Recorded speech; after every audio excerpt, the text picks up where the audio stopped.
it's time to eat. Look, where you been, Andy? It's been a while. I'm buying cribs, chilling out, picking towel. Don't you dare talk to me loud, it's not allowed. I'm the only person that I'm trying to make proud. When you got bigger than life visions, you can't get distracted by all the side missions. They say it's all family until it's just business, but I don't walk on water, so I don't burn bridges, dog. They say I'm too big for my britches. Nah, I'm double platinum, my wrist just isn't. Never been the type that'll spend on blinging, but I got some nice chairs at the crib you can sit in. I'm feeling like Vincent McMahon with 2 torn quads. I can't stand y'all still doing my job. All feelings aside, the realest is gonna survive. How they spending time talking about me online when you know darn well that your car got declined. I look as dumb as y'all if I ever did respond now. They outside of my shows with picket signs. If everybody love you, then you ain't did it right. Okay, we back. We are so back. I've been around the world a few laps since the last time we spoke. My bad for that, but okay, we back. We are so back. I took a little time for me. Okay, now it's time to eat. Big job like a macho from the top row. When I'm gonna stop, only God knows. I can see the world better with my eyes closed. Fresh off the plane from Japan, arigato. I already did a lot, but I'm tryna hit the lot, cause I wanna go and cop twin Broncos, so me and my bros could ball like the Achos. And we chillin' in the seating that I chose. I mean the Eames Lounge at the Giatano. PC, we outside ATL Peachtree, where everybody keep a tool like a GC. And why they swearing that they hard, they got ED. Not you talking about me from the cheap seats. Looked up, I could not even see y'all like Stevie. And I don't mean to be preachy, but worthy is the lamb. Past the Tzatziki. Okay, we back. We are so back. I've been around the world a few laps since the last time we spoke. My bad for that, but okay, we back. We are so back. I took a little time for me. Okay, now it's time to eat. Look.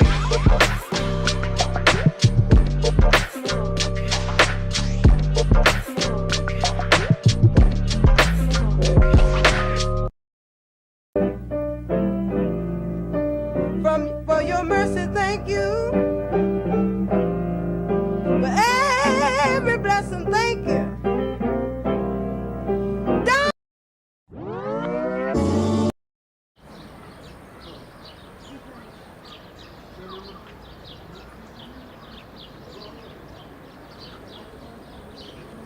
Well, Lottie frickin' God!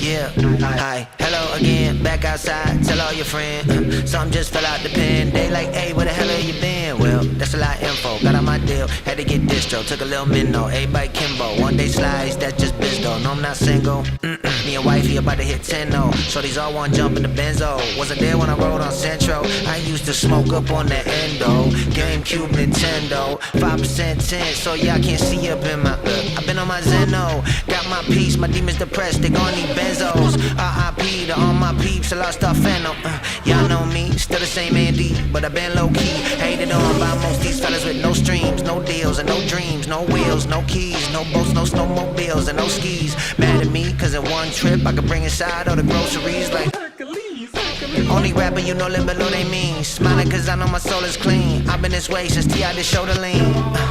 You know I ain't dumb, you know I ain't cheap. I'm all or nothing, there's no in between. W2s, I'm growing my team like minor league up in this world. Watch me banking, watch it grow. Trying to pay off student loans, she had to drop it low. Now that's the truth, I just told you. That's the truth, I just told you. That's the truth, I just told you. That's the, yeah. Knocking those times, showing props of rhyme.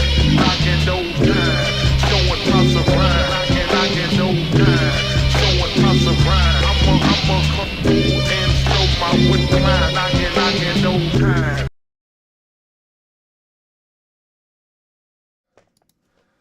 Ladies and gentlemen, it is time 4 days in a row. Let's go. Welcome to Hack Smarter Live. My name is Tyler. Super excited to have you taking the time to hang out with me. Do want to let you know that I'm streaming live right now on 3 different platforms. You can join on whatever platform works best for you, but I am live right now on YouTube, LinkedIn, and Twitch. On YouTube and LinkedIn, you can just find me under my name, Tyler Ramsby. Over on Twitch, I stream under the name Hack_Smarter. So YouTube and LinkedIn, Tyler Ramsby. Twitch is Hack_Smarter. But yo, super excited to have you taking the time to hang out with me tonight. Let me pull up chat. Let's see who was all hanging out this evening. We have Yatin. I'm sure I'm saying that wrong. We got Mustafa. We got Dario TG. We got Zero Cool. We got Bottleneck. We got Lucky. We got Grim Actual, who joined the Cool Kid Club by becoming a member of my YouTube channel. And maybe a quick reminder to me. First, Grim Actual, thank you so much for your kindness and generosity. For those of you who support what I do and you want to support me financially so I can keep doing this, you have a few different ways you can do that. You can become a member on my YouTube channel. I have 2 membership levels, a basic member and a super member. Grim became a super member.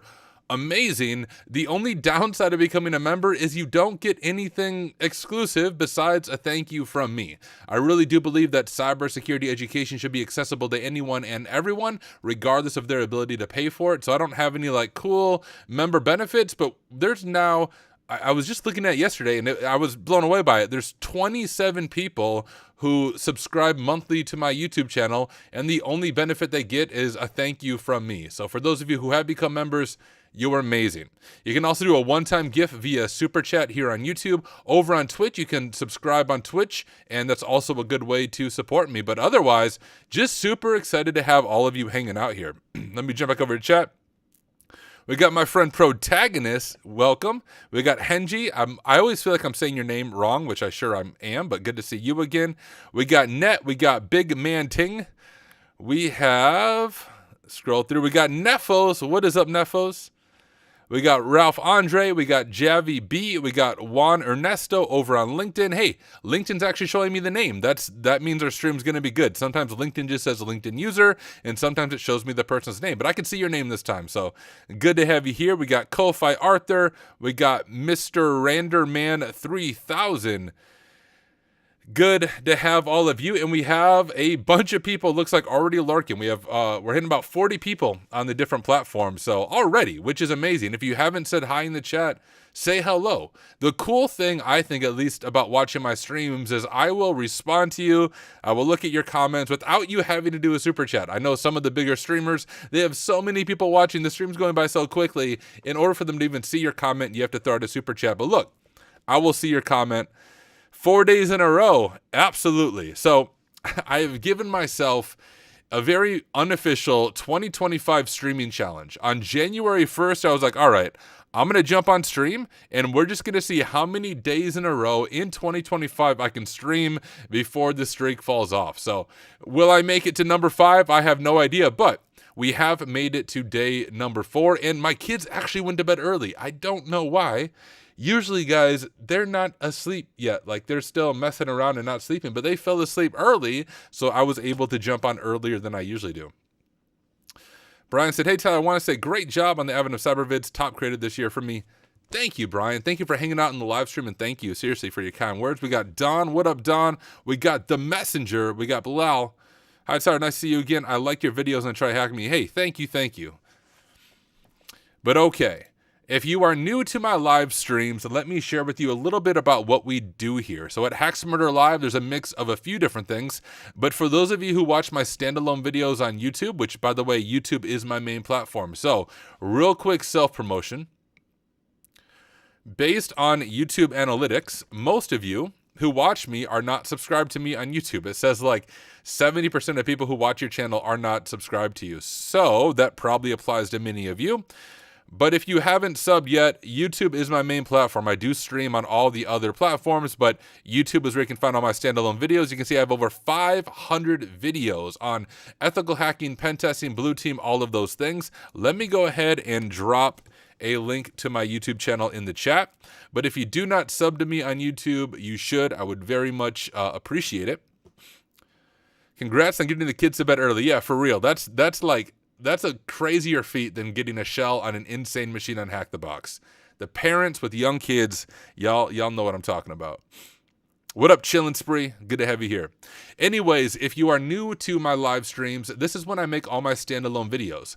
I suck at video editing, and I don't like setting apart separate times to make my offline videos, so I literally just make them as we're streaming. So throughout this video, there'll be times where I just say, hey guys, we're gonna make a standalone video. I hit record and I just wing the video, and that is what eventually shows up on my YouTube channel. I'm also trying to make a more permanent release schedule on my YouTube channel. So I'm trying to release videos every Tuesday and Thursday, and I have a long video backlog, so I'll be able to stick to that for quite some time. So for the standalone videos on my YouTube channel, you'll see new videos coming out Tuesdays and Thursdays, more shorter videos, things like that. But my live streams is where I make those, but also on live is when I work through various machines. So the past 2 live streams, we spent it working through a machine on VulnLab called Down. Now, if you've never heard of VulnLab, it's a platform created by XCT, one of the top players on Hack the Box, and one of the people who's created many of the really good boxes on Hack the Box. But he has his own platform called VulnLab I've really been enjoying, but the machines are really hard. So there's just no way I can make one video and solve the machine in that time. So what I've been doing on my live stream is going through these labs in more long form, going into it blind, sharing my full thought process and methodology. But then once we solve a lab, then I'll make a shorter standalone video that's kind of a walkthrough video for that lab. So that's what we're going to begin our stream with today. I'm going to make a shorter walkthrough video for the Down machine on VulnLab. But if you want to see me solve it live and see my full thought process and mistakes and frustrations, watch the past 2 night streams. At the end of 2 days ago, we did initial enumeration, and I spent almost all of stream yesterday solving the machine and getting to root. So that's what to expect in my live streams. Also, I do Q&A throughout, so if you have questions, feel free to ask them. Happy to hear from you. And JK Pocket says, just subbed on YouTube. Hey, as they would say in Simply Cyber, welcome to the party, pal. Luke Smith said, just want to say thanks. Passed my OSCP yesterday.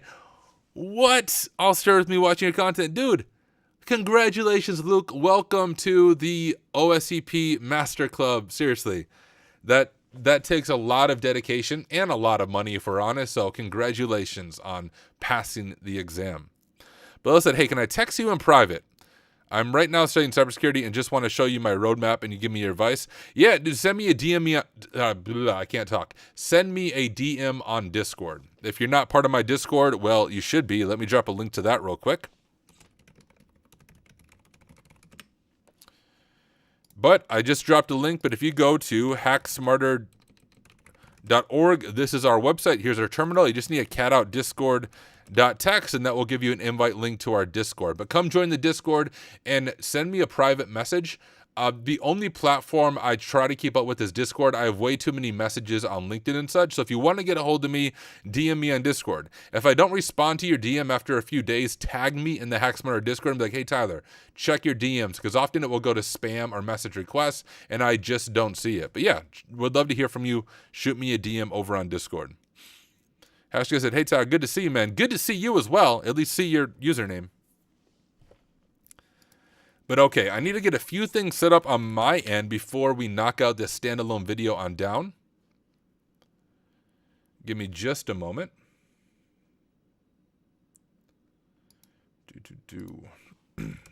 And then once I get this set up, I'll go back to questions. So if you have questions you want me to answer, feel free to keep asking them. I will come back to them. I'm just getting things set up for this machine real quick.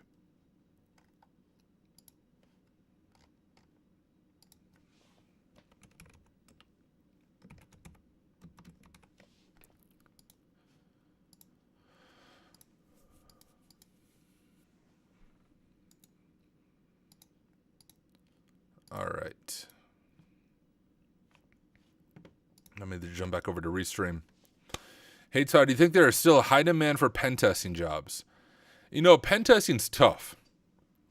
The job market's in a weird place right now. Not from my experience, but just hearing what other people have to say. I've been, thankfully, have a pen testing role now for a little over 2 years, and I haven't been looking for other roles. So I don't have personal experience with the current job market, but I've heard it's in a weird and kind of a tough place right now. But pen testing has always been hard to get into because a lot of people want to do it. So I have a video on my channel. You can look it up, but it's like how to become a pen tester in 2024. I recommend watching that video. Really, to summarize that video, what's going to set you apart from other candidates to get a pen testing job is get the OSCP. As much as I personally don't like OFSEC, the OSCP is still the cert that's going to open the most doors for you, but a lot of people have the OSCP. So then you have to answer the question, how do I set myself apart from everyone else who has the OSCP? And one good answer is to get a CVE on your resume. I have multiple videos on my channel on how to get CVEs. Probably my most in-depth one is called How I Got 8 CVEs in 2 weeks and You Can Too, or something along those lines. Just search for CVEs on my channel. You can check those out. But that would be my recommendation. Get the OSCP if you don't have it. Get one or more CVEs if you don't have them. And if you don't already have a blog, a GitHub, a YouTube channel, start one just to share what you're learning.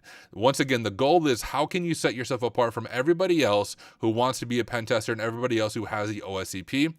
But I don't know if there's ever been a high demand for pen testing. If you want to make good money in cyber, honestly, Blue Team is the place to be. I took about a $40,000 pay cut to go from Blue Team to pen testing, but it was worth it to me because I think pen testing is more fun and I don't have to be on call to respond to incidents anymore. But hopefully that answers your question. Let me scroll up.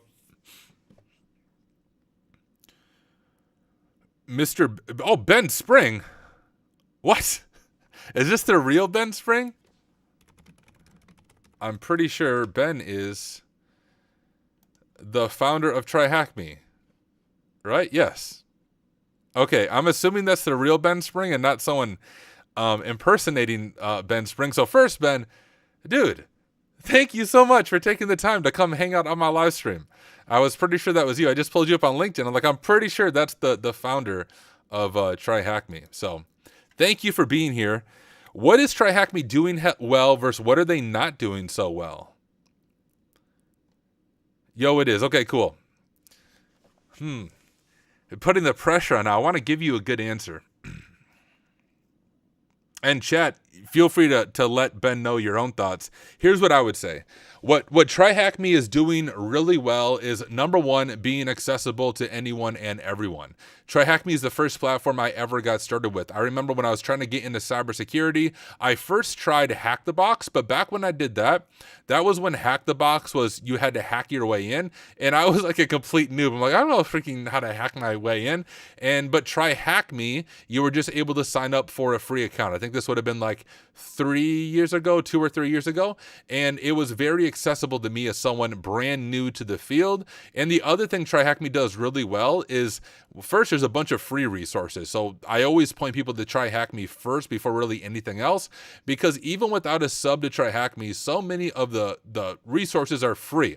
In contrast to something like Hack the Box, for example. Hack the Box also has a lot of free resources on their main platform, but mainly it's just their active machines that are free. Whereas if you want to do any of their retired machines, you need a sub to Hack the Box. TryHackMe, on the other hand, has content that is always going to be free, and a lot of content that is free.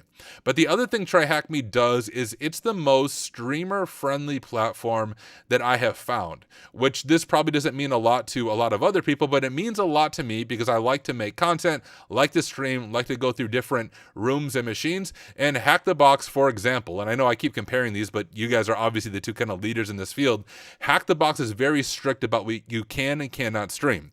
You cannot stream any active machines, even though after an active machine's been out for, a month or so, there's numerous write-ups on Google, but because I don't hide behind an anonymous name, I can't make videos about the active machine, so I just do them offline, but I don't like it when it's not streamer friendly. Also, their academy, which would be kind of, for those of you new to this world, Hack the Box is confusing. They have their main platform, which is like their CTF standalone machines, and they have their academy, which I think they created to compete with TryHackMe to be a little more beginner friendly.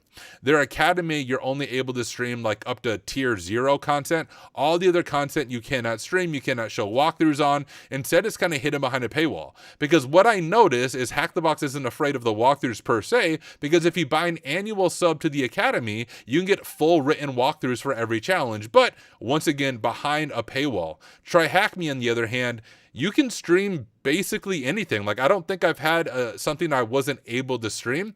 And TryHackMe even let me stream the AWS pathway, which I didn't think TryHackMe was going to let me. I remember I reached out and said, hey, you guys released a new AWS pathway.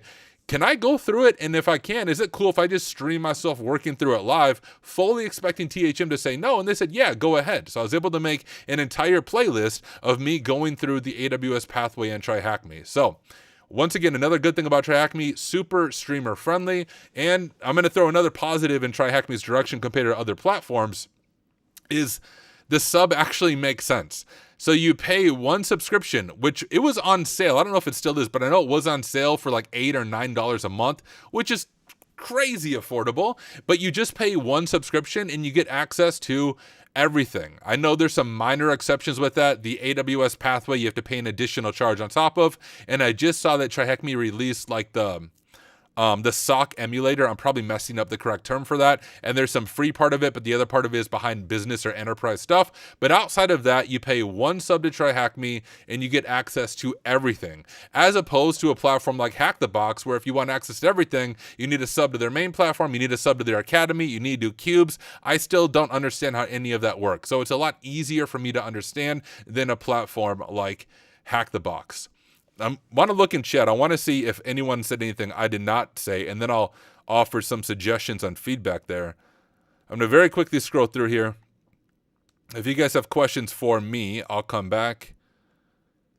But I want to see if there's anything on THM that I maybe missed that I should touch on.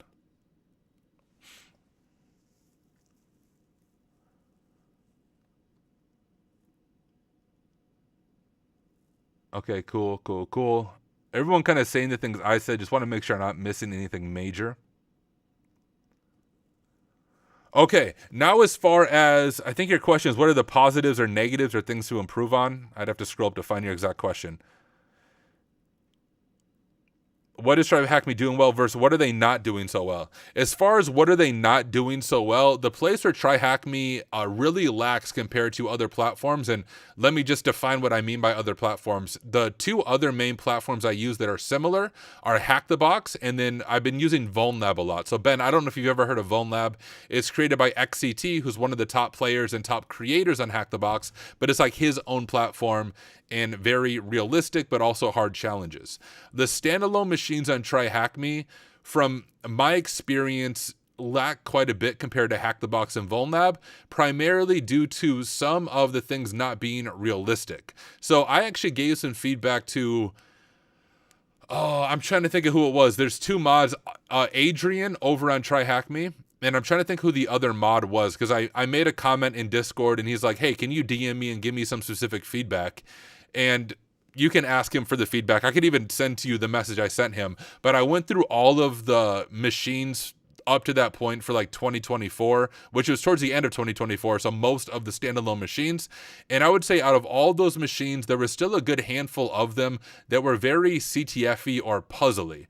What I mean by that is if there's something where I have to find like a key via steganography in an image, I personally really dislike those things just because you're not going to see them in the real world. But even when I give that kind of feedback, I'm also clear that that might just be me. I know people like John Hammond enjoy doing those CTF puzzle type things.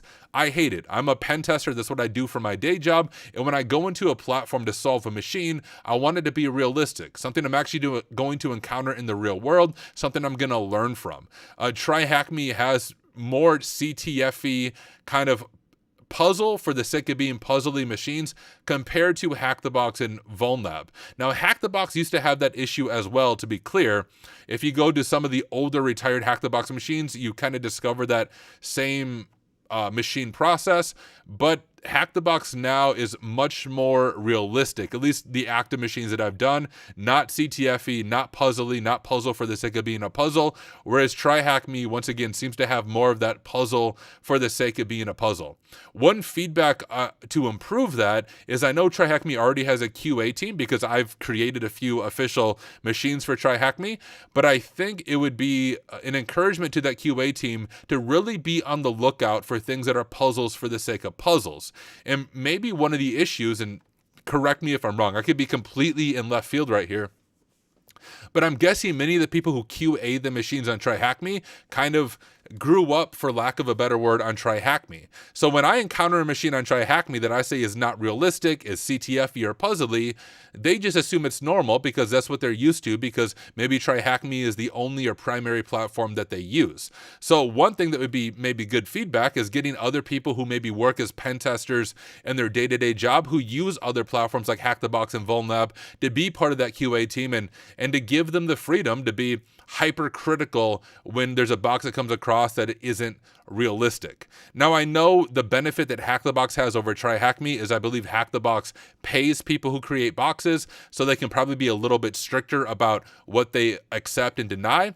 But I know TryHackMe right now has an incredibly long lineup of boxes waiting to be released. I submitted a box of TryHackMe I think over a year ago, based on CVEs that I discovered, and it's through QA and everything, but it's in that weird lingo with all the other machines waiting to be released. So knowing that TryHackMe has such a large backlog of machines ready to be released, I think THM could be a lot more critical about the quality of those standalone machines and make sure that they are realistic and something that you might encounter in the real world.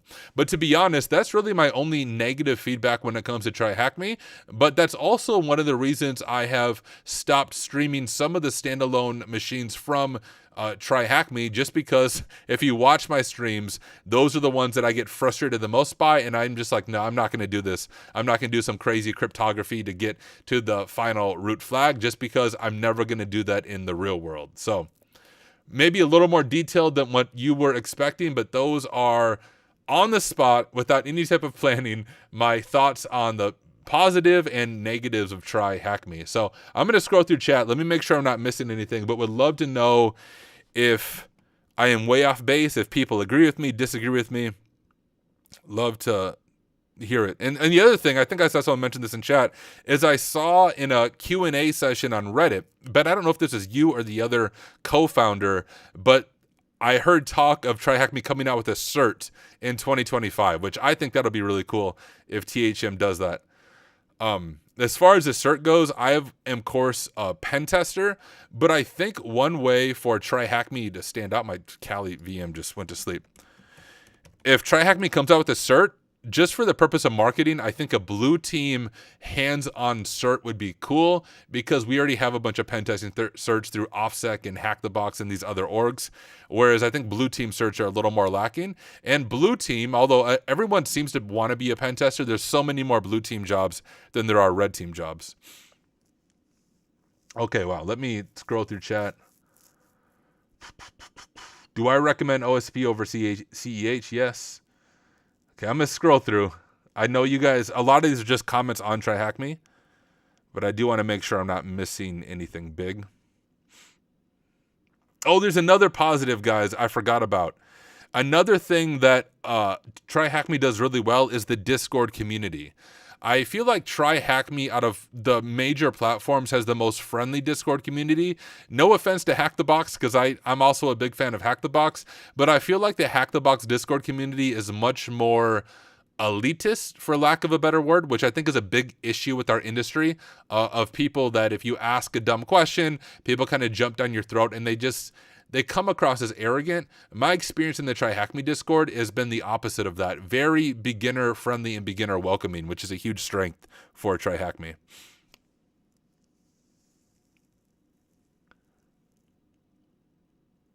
All right, scrolling through.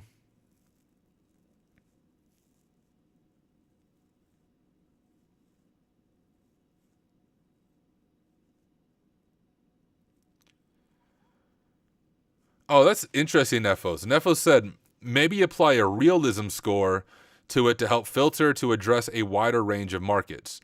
Sometimes CTF is good as it promotes thinking outside the box, but then for those who want realism, that will be encountered in the real world. That would be an interesting, realism matrix, because I think HackTheBox does something like that, at least on the retired machines. They have a matrix that shows how realistic it is.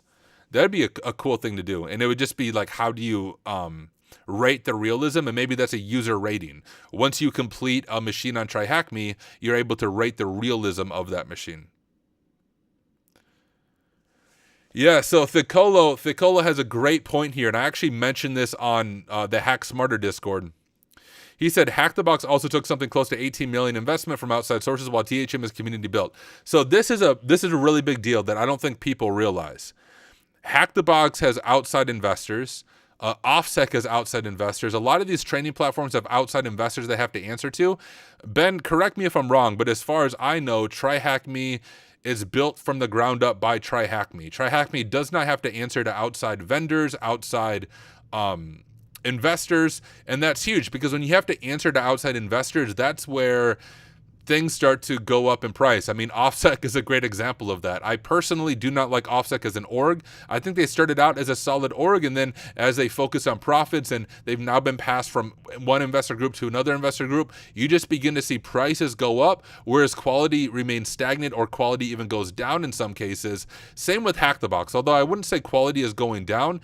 A lot of the confusing subscription models at Hack the Box for like VIP and then VIP Plus and then Homebox usage and then Academy and then Cubes and all that stuff, I don't know this for sure, but I have a feeling a lot of that is due to having to make money back for the investors. Same with their enterprise stuff. They push hard at Hack the Box on enterprise, and I won't share on stream how much it costs, but I looked into an enterprise license at Hack the Box, and it is insanely high price to get an enterprise license, whereas TryHackMe, I actually used to have a business license. We made essentially a Hack Smarter business, and all of us chipped in, and we were able to get 12 months of like business, and we got access to the business stuff on TryHackMe, and that was like night and day difference on affordability compared to a business license with Hack the Box.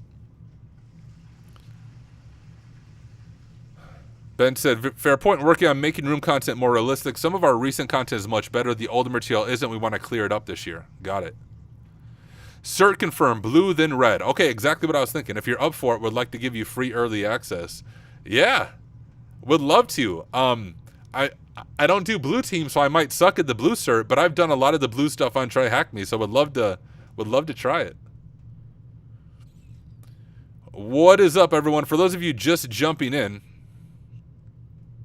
Ben, who is one of the founders of TryHackMe, jumped in chat, asked me for my thoughts on TryHackMe. So we're just going through that real quick. The Colo said, friendly, I've seen people get bullied. Really, I haven't seen that. Now, to be fair, though, I'm also not super active. I'm usually active on TryHackMe if I'm going through one of the recent room releases, and I'll chat there, or Advent of Cyber, I'm quite active, but there's so many Discords to keep track of. The one I'm mainly active in is the one I created called Hack Smarter, but from my experience, THM has been a really friendly Discord. Okay, I'm scrolling. We doing Type Racer tonight or what? We can do Type Racer. All right, so Ben confirmed what I said. TryHackMe is fully bootstrapped, no outside investment.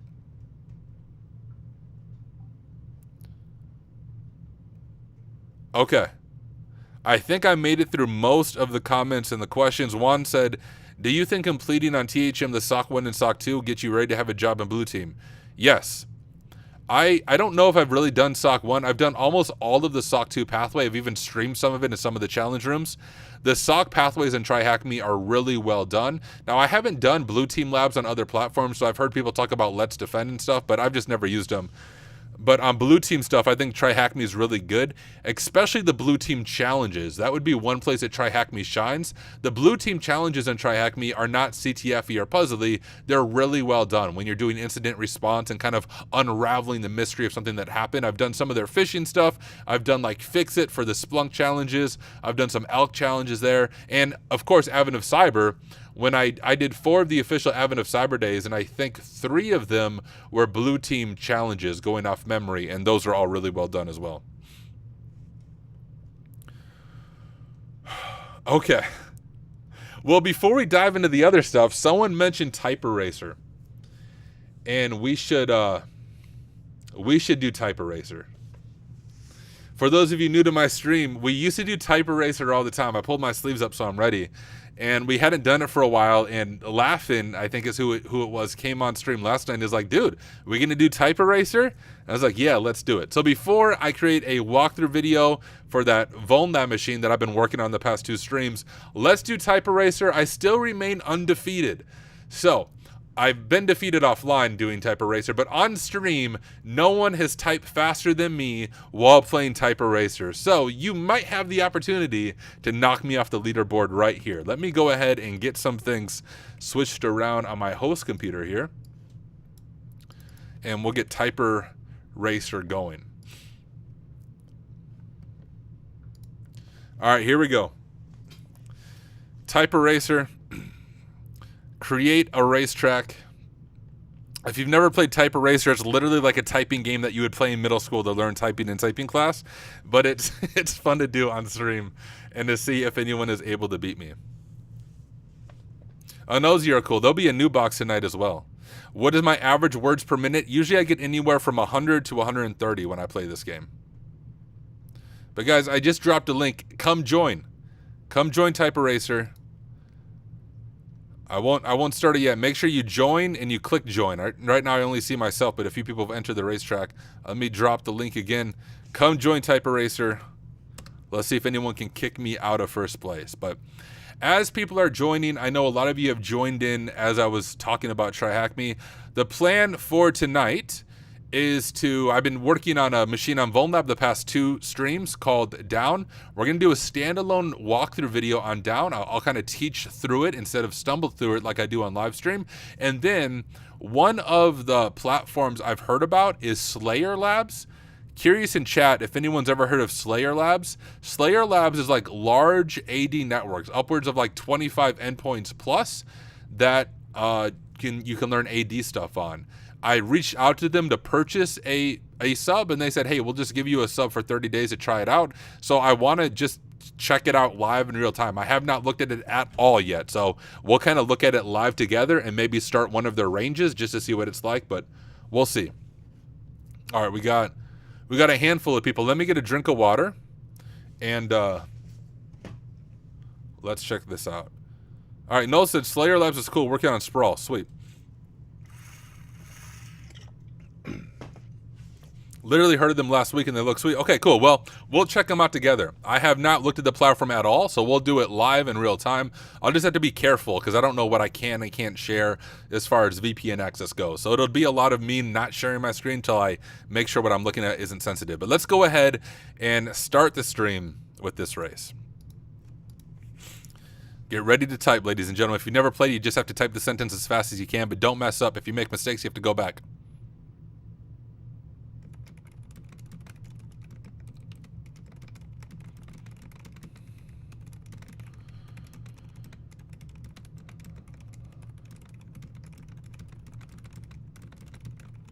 Ah.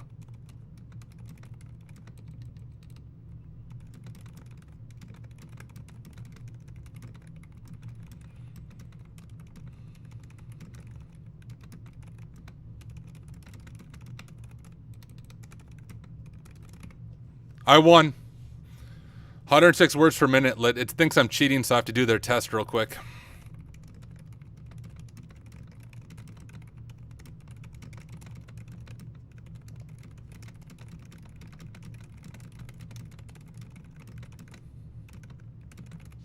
And submit.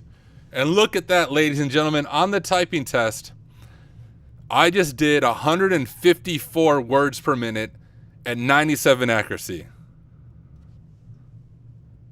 That's what I'm talking about. This is what happens when you grow up without a life and spend all your time on a computer. You're able to type fast. I learned my typing skills playing the original Call of Duty.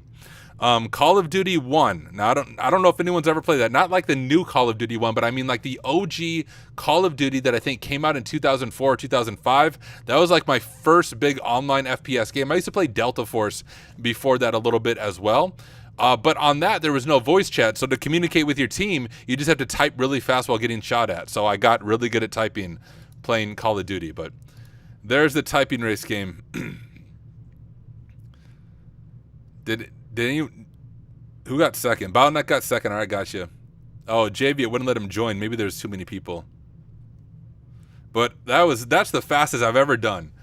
As far as like the test, I've never gotten over 150 words per minute doing the little test afterwards. But okay, ladies and gentlemen, let me get these things going real quick. I need to grab the IP for this machine.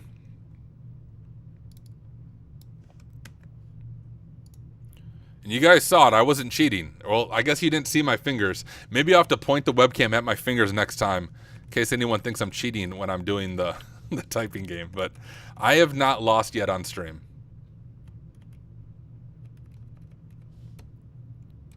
Drop the IP in here. Whoops. All right, we have it set up. I think you're a typing bot. I'm AI, y'all. When people see your fingers have been moving too fast. Absolutely. Someone told me they think John Hammond might be able to type faster than me. I know he can type pretty fast. I've done a few live streams with John. I should, the next time I do a live stream with John, I will challenge him to a typing race. I should just DM him on Discord sometime and see if he would do that. I could probably get him to come on stream just to do a typing race, and he can race against all of us, and we'll do a battle of us, and we'll see who ends up winning the typing race.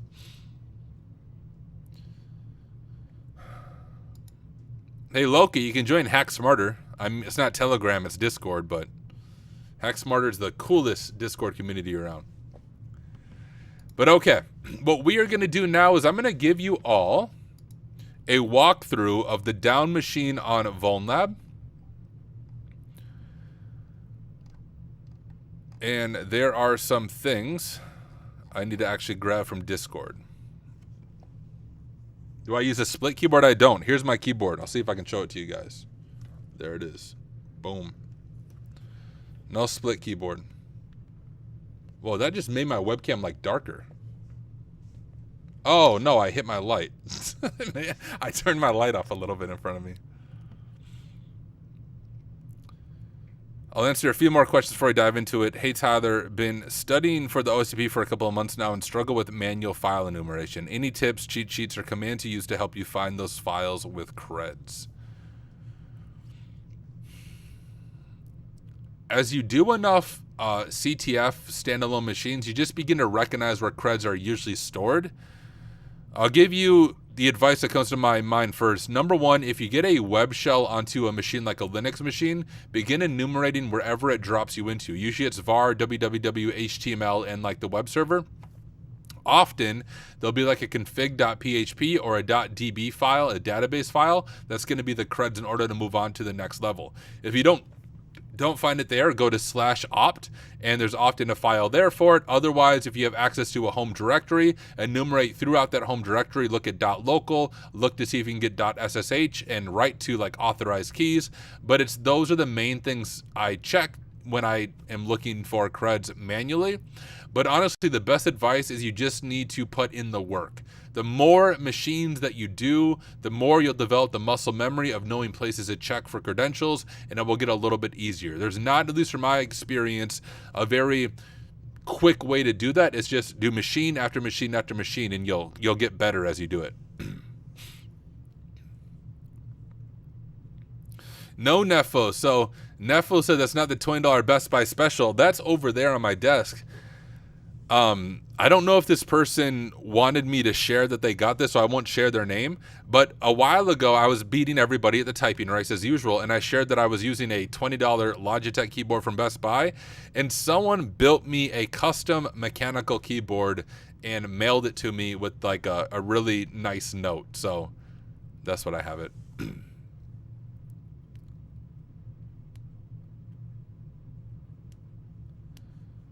I don't do bug bounty guides, Loki. I think bug bounty's a scam most of the time. Like, I've done some bug bounty, but I don't focus on it. Go watch Nomsec. He's going to be the best person to talk to on that.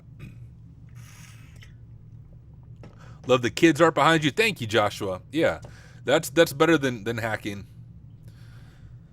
My kids.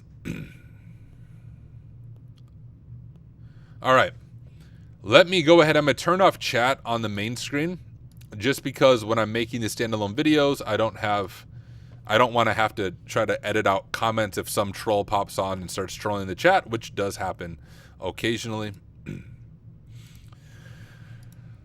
But now I'm going to give you a walkthrough of the down machine on VulnLab. And before we do that, before I hit record, let me just show you what VulnLab is. I know not everyone is aware of it. So let me grab a link here and drop it. VulnLab is quickly becoming my favorite platform for standalone CTF machines. I've mentioned it already, but it's created by XCT, one of the top players on Hack the Box, also has created many of the machines on Hack the Box. But it offers around 120 vulnerable machines, ranging from standalone machines, and here's a cool thing, big AD environments with multiple force that require bypassing modern defenses. So basically, if you've ever heard of Hack the Box Pro Labs, that's what it's referring to, but you don't have to pay an extra subscription to get it. There's one sub, it's like $13 or $14 a month, gives you access to all of the labs, all of the networks, all of the red team stuff, that you'll be able to get access to. So we have standalone machines, Active Directory chains, Red Team labs, and guidance. And that's what VulnLab is. You actually launch the machine via Discord, which is pretty dang cool. But I'm going to be showcasing a machine called Down from VulnLab, created by my friend JKR, who was another one of the top players at Hack the Box. Everyone's talking about keyboards now. I got you all distracted. QWERTY is actually highly inefficient for typing speeds.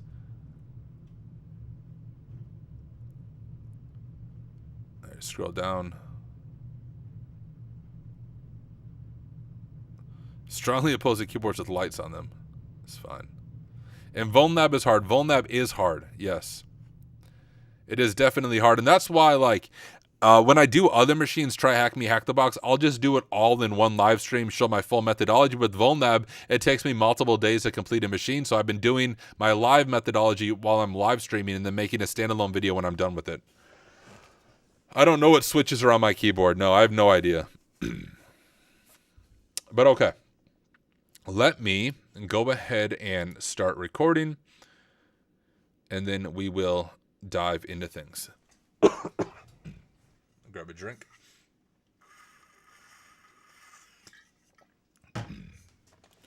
All right, let's do it. Hey, what is up everyone? Welcome back to another video. In this video, I'm going to give you a detailed walkthrough of the room Down over on VulnLab. This is a machine that's rated as easy on VulnLab, but I would say it's maybe a little more medium. There's parts of it that's easy, parts of it that you really need to think through, but I really enjoyed the process of going through this room, or through this machine. Now, to be clear, I'm not doing it live right now. Well, technically I'm live streaming, but I'm not going at the machine for the first time. I've already solved it.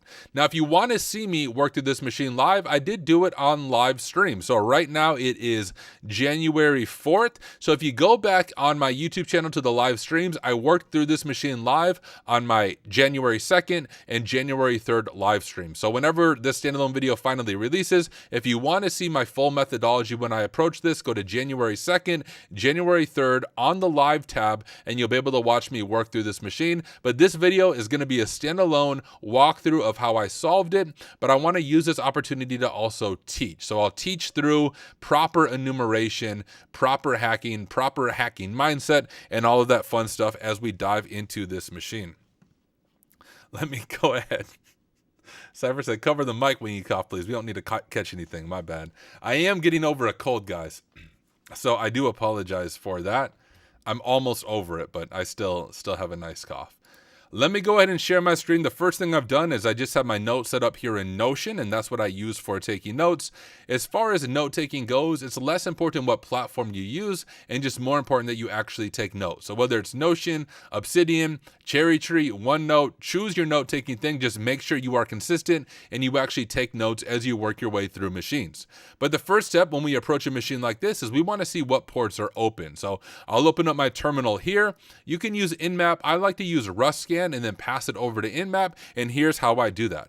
We'll do RustScan like this, -A to pass it our target, and we'll do down-VL is our target, and then we say, hey, whatever open ports are open, pass it over to Nmap with this flag right here. So this is the RustScan command. RustScan, I want you to see what ports are open and down/VL for VulnLab, and then I want you to take any open ports, pass them over to Nmap, and then run the -A flag with Nmap to enumerate all things on the open ports so we can begin our enumeration.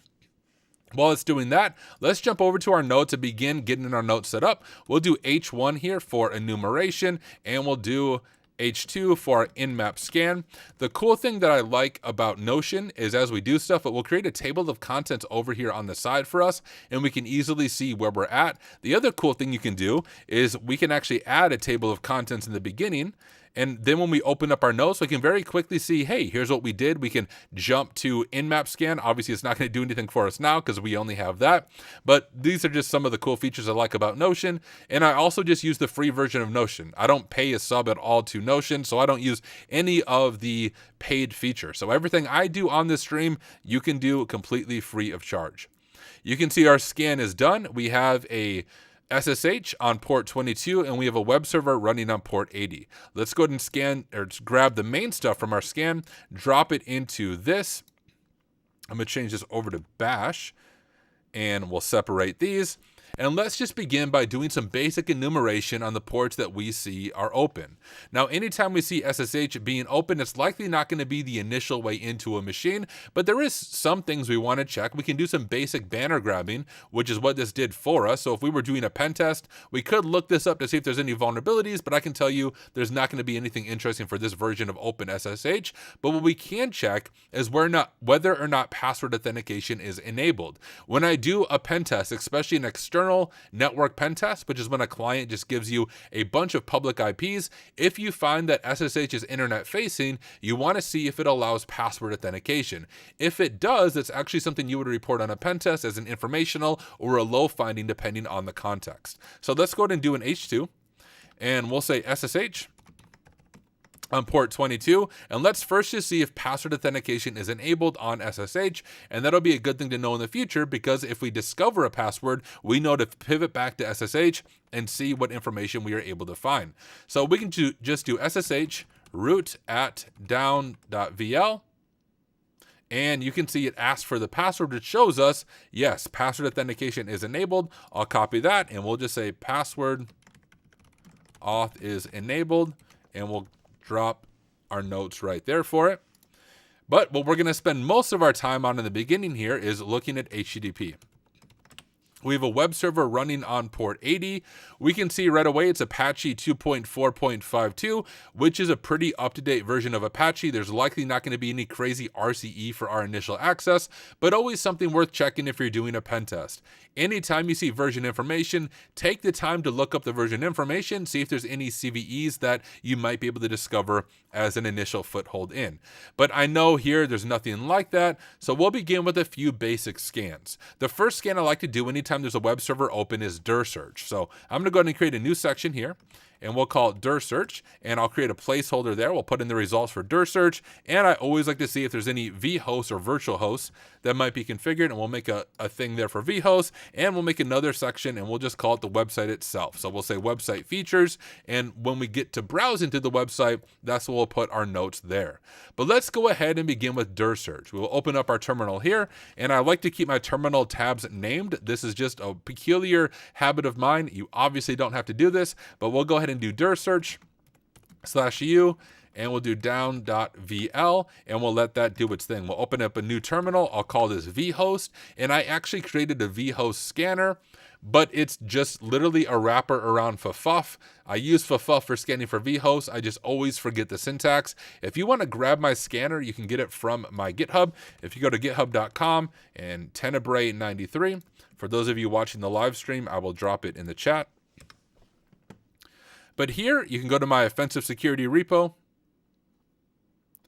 and I have a vhostfuzzer.sh right there. So the vhost fuzzer I'm going to show you is that one there. You can grab it yourself if you want to use it, but we'll just go to tools. You can actually see it from when I used it in the past, vhostfuzzer-h. It just asks for the domain, wordless, URL, and FS filter. So let's go ahead and run this tool against this domain. Our domain is going to be down.vl. Our wordless, we can just use share wordless dirbuster, if I can type, directory list 2.3 medium.txt. URL is going to be build.vl. FS filter we don't know yet, so we'll just say 1.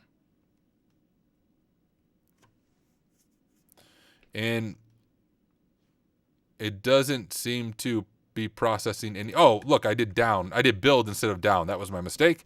Let's change build to down. There we go. So the FS filter just means filter by size or vhosts that don't exist. We know that the vhost doesn't exist. It's the size 739. So we're going to update the 1 right here. We're going to change that over to 739. And now we have our vhost fuzzer running. From here, while our scans run, we can begin actually looking at the web server. You can see that dir search already completed. So we can grab these results here. There's really nothing interesting for us, but we'll at least grab them and drop them in there. But now we can begin looking at the website. Now you can use Burp Suite, you can use OWASP Zap. I like to use Kaido just because it's a little more affordable than Burp Suite Pro. Well, actually a lot more affordable because Kaido, the free version of Kaido doesn't rate limit you on things like intruder attacks. But let's pop open Kaido. I'm going to create a new project. We'll just call this down for YouTube. And we'll go over to Intercept. I'm going to open up the browser. We'll launch Chromium. Close this extra one. And let's go ahead and see what is running on this website. We'll go to http://vl. And we have something like the down detector. It says, is that website down or is it just you? Now, for those of you watching on live stream and for those of you watching after the fact, this standalone video on YouTube, before I tell you the answer, I want to ask you, what are some things that would be obvious to check here? We already did dir search, so we know there's no good directories that we could dig into. We have this, please enter URL. We can look at the source code, see if there's anything on the source code, but you can see nothing too interesting for us on the source code. What should we check here? Well, answer is, anytime you see an opportunity to enter in a URL, you want to see if SSRF is possible. Can we do server-side request forgery? Can we get the server to either reach out to us or itself? And can we enumerate any information that way? So one way we can do this is we can set up a Netcat listener on port 80, and we'll just see if our website is down that we're hosting ourselves. So let's go ahead and do that. We'll open up our terminal here. I'll just change this over to terminal. Go over to here, and we'll do a Netcat listener on port 80. We'll jump over to this, and let's enter in our IP. Yours is going to be different than me, but my VPN IP is up there. So we'll do 10.8.4.163, and we'll click, is it down? And when we do that, you can see that we do actually get a hit from the web server. And what should stand out to you, and if you watch my live stream of me going through this machine for the first time blindly, I actually called this out right away. So I recognized this immediately, but then fell down kind of a rabbit hole. But what stood out to me is it's actually using the curl binary to see whether or not a website is up or down. So all it's doing is this, curl HTTP, and then 10.8.4.163. You can actually see my fuzzing from when I was trying to figure this out myself, but this is all it's doing. And if it fails to connect, it's going to say the website is down. If it does connect, it's going to say that it is up. But you can see it says fail to connect. On the other hand, if I curl something like down.vl, we're going to get that information. It's going to say, hey, the website is up and it is listening. Now, there's a few things that we could check here. One, we could try if we can fuzz localhost. Generally, if you have anything set up that allows you to see if a URL is alive as a developer, you want to make sure the attacker cannot hit localhost. I have discovered SSRF, honestly, more times than I can count on real web apps, including like on full public-facing websites that allow me to do a port scan internally. And I'll show you what I'm talking about. If we do is it down right here, you can see it is up. That means this is vulnerable to SSRF because we can hit localhost. And usually when you can do that, you can actually do port scanning. So for example, if I do localhost 80 on port 80, I'm just going to copy that and do is it down, you can see it's up. So we know that internally port 80 is open just like it is externally. But sometimes you might have a web server that is not internet facing, it's only open internally, but the way SSRF works is the server itself is making the request, not us. So let's pretend for a moment there is a web server hidden on port 8000. We can't get to it because there's a firewall in place that prevents us from the internet hitting web server on port 8000. But if there's a web server internally on port 8000, we can use SSRF, hit localhost on port 8000, and see if it is up. In this case, that's not going to be the way in, but that's the rabbit hole I fell into when I was doing this machine live. But it is a valid threat vector that I see in the real world when I'm able to do SSRF. But what we need to dive back into is curl. It's using curl, the curl binary to execute commands, which should cause us to think, how is it doing that? And how does curl work? Well, let me show you something. One thing that you can always try is file etc password. Anytime you have SSRF, that's worth trying, but most of the time it doesn't work. You can see only protocols HTTP and HTTPS are allowed. So we can't just read files that way, but look at this strange behavior from curl. It's not really as strange as intended, but it was something I wasn't aware of until I went through this machine. If I curl down-VL and then do file, I think it's like this, etc password, no such file or directory. Let me add another slash there. Oh, that still doesn't work. Localhost. There we go. That's what I'm trying to do. So what curl is going to do is it will take up to 3 parameters here. So we could do curl build VL down VL and file etc password. And it's going to try to curl both of these. It's going to take a while. I'll just stop it because it's going to fail on build. It's not going to be able to hit it. And it will be able to hit that one. And then it will grab etc password.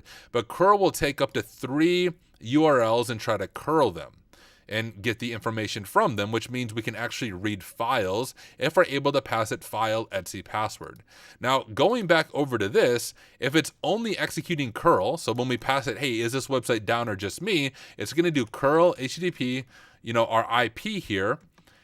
And then depending on how the command's being executed, if it's just passing it straight to curl, we might be able to bypass the HTTP restriction by saying, hey, also tell us about etc password. See if we can get remote file read on this machine. And let me go ahead and see if that works. I keep clicking the wrong thing there. We will open our own basic web server so we can see the request when it comes through, but let's give this a shot. We'll do HTTP. You can see my IP right there. And let's do a space and do etc password and just click is it down. And look at that. We have file read on the machine by abusing how the curl binary is being used. Now, it's always important to take good notes. Let's go ahead and take good notes on this. I'm just going to add the payload I just used up here, like so, and we'll grab a screenshot of this. What I like to use for screenshots is Flameshot. So we will do that. We'll grab this. We'll highlight this right here, and then we'll, of course, highlight we have full file read on the machine. Now, when I was talking to, here, let me add this real quick.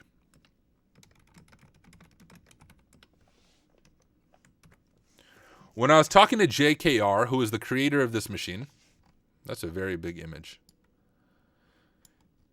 He added this to the machine because this is a way he got a real CVE in the real world. He told me that he was working on a network appliance and he realized it was doing something similar to this. So this attack that you're looking at right now is very real world, something that you might encounter when you're doing CVE hunting or doing an actual pen test. So once again, one of the reasons I really enjoy VulnLab is all of the attacks you come across are things that the creator of the machines have likely come across in the real world doing pen testing and red teaming.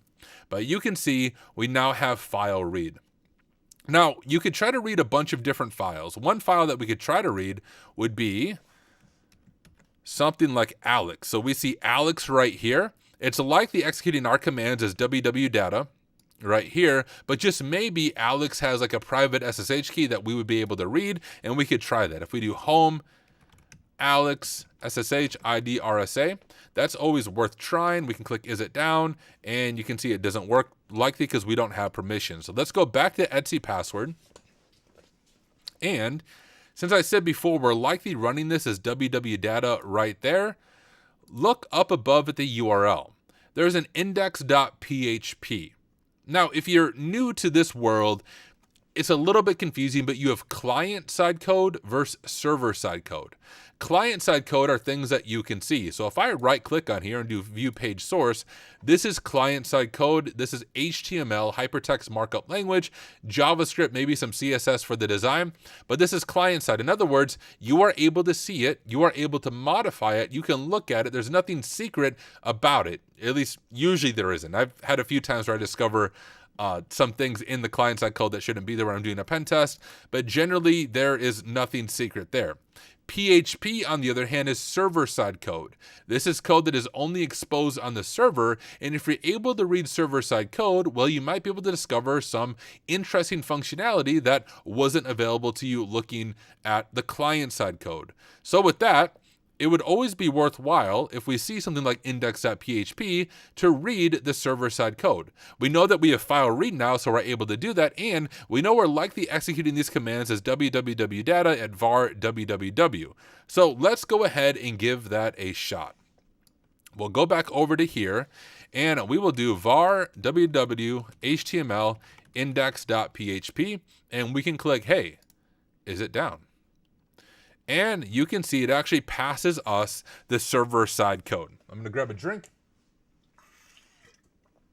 Before I give you any answers, and I'll zoom in for you, I want you to look at the server-side code and see if there's anything that stands out to you.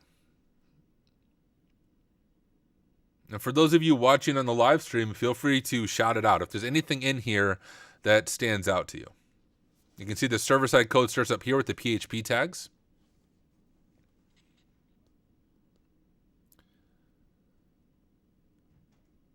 And I know live stream's a little bit behind, but the one thing that should stand out to you is right away we see this. We have if it's a GET request and it includes expert mode, then it's going to do TCP. And it's going to check to see if the port is open via TCP, and it's using Netcat to see if the port is open.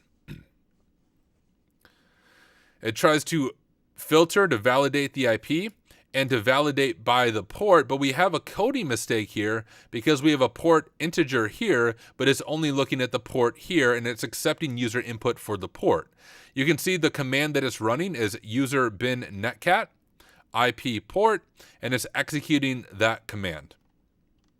So we have a maybe coding mistake here that instead of validating the port properly, we might be able to bypass that and just run anything on the end of this that we want. Knowing that it's running Netcat, well, if you've ever done any amount of CTFs, you know that Netcat can often be used to get a full reverse shell on the victim's computer. So let's go ahead and check this out. I am going to glance over my notes. I want to make sure I'm not missing anything because up to this point, I'm quite literally doing everything from memory. We'll make sure I am not doing anything wrong. I don't think I am up to this point, but let's go ahead and check this out. If we open up our browser, which is already right here, we'll keep this window open so we can look at the code as we do this. We'll jump over to this, but instead of index.php here, let's go ahead and try this expert mode equals TCP. And you can see when we do that, it says, hey, please enter an IP and please enter a port number. And that corresponds to the code that we see right here, asking for the IP and asking for the port number. Now, there was some interesting background on this. I'm going to stop sharing my screen just for a moment because I'm going to pull up Discord with JKR, who was the creator of this machine. And I think he would be okay with me sharing this. I'm just making sure I'm not showing anything private about our conversation. But yeah, no, this is good. Let me show you what he messaged me over on Discord. And once again, he is the creator of this machine. He said this. So what the code is doing, and you can see it up here, the escape shell command is documented here, and we saw that up there, and also has a warning. Warning, escape shell command should be used in the whole command string, and it still allows the attacker to pass arbitrary number of arguments. For escaping a single argument, escape shell argument should be used instead. It will only make sure that the string you give it is a single command by escaping the bad character to get a subshell next command automatically. For the thing you skip, which is what I skipped when I did it, right here, and that's the port I called out, and I think, yeah, CyberNerd Dante just said over in live stream chat, unsanitized port. It is using int val on the port you give and then checking if it's a valid integer. integer, if I could talk, but in the end, after validating it, the developer just uses the original port variable. What a pity, which is very real world. Developers often make mistakes like that because developers are people, and even ChatGPT, if they're developing their code with ChatGPT, also makes mistakes like that. So with that in mind, let's go ahead and think about what this is running. So if we open up our mouse pad here, we know that this is running netcat, and it's accepting an IP and a port number. So this is the command it's likely running. Netcat, IP, port. Now, what can we do with this? Well, if you know netcat, you know to get a reverse shell, you can easily do that. Do execute, bin shell or bin bash, however you want to do it, and it should drop us into a reverse shell. So let's go ahead and try that. We'll open up our terminal here.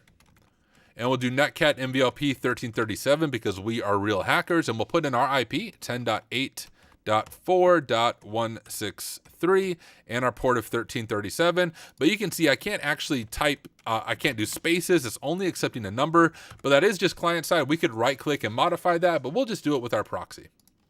So go over to Kaido, turn on queuing, and click Is It Refused? Jump back over to Kaido. I'll send this over to replay so we can see it, and you can see our IP and our port. Now, keeping in mind is just executing this command, what if we add this onto the end of this? So if I do something like that and very easily add some URL encoding that way, let's give that a shot. We will click send, and the response hangs, which is always a good sign. And we jump over to this, and we have a shell on the machine. So we now have a successful reverse shell. Let's go ahead and grab this and drop it in our notes. We'll say reverse shell.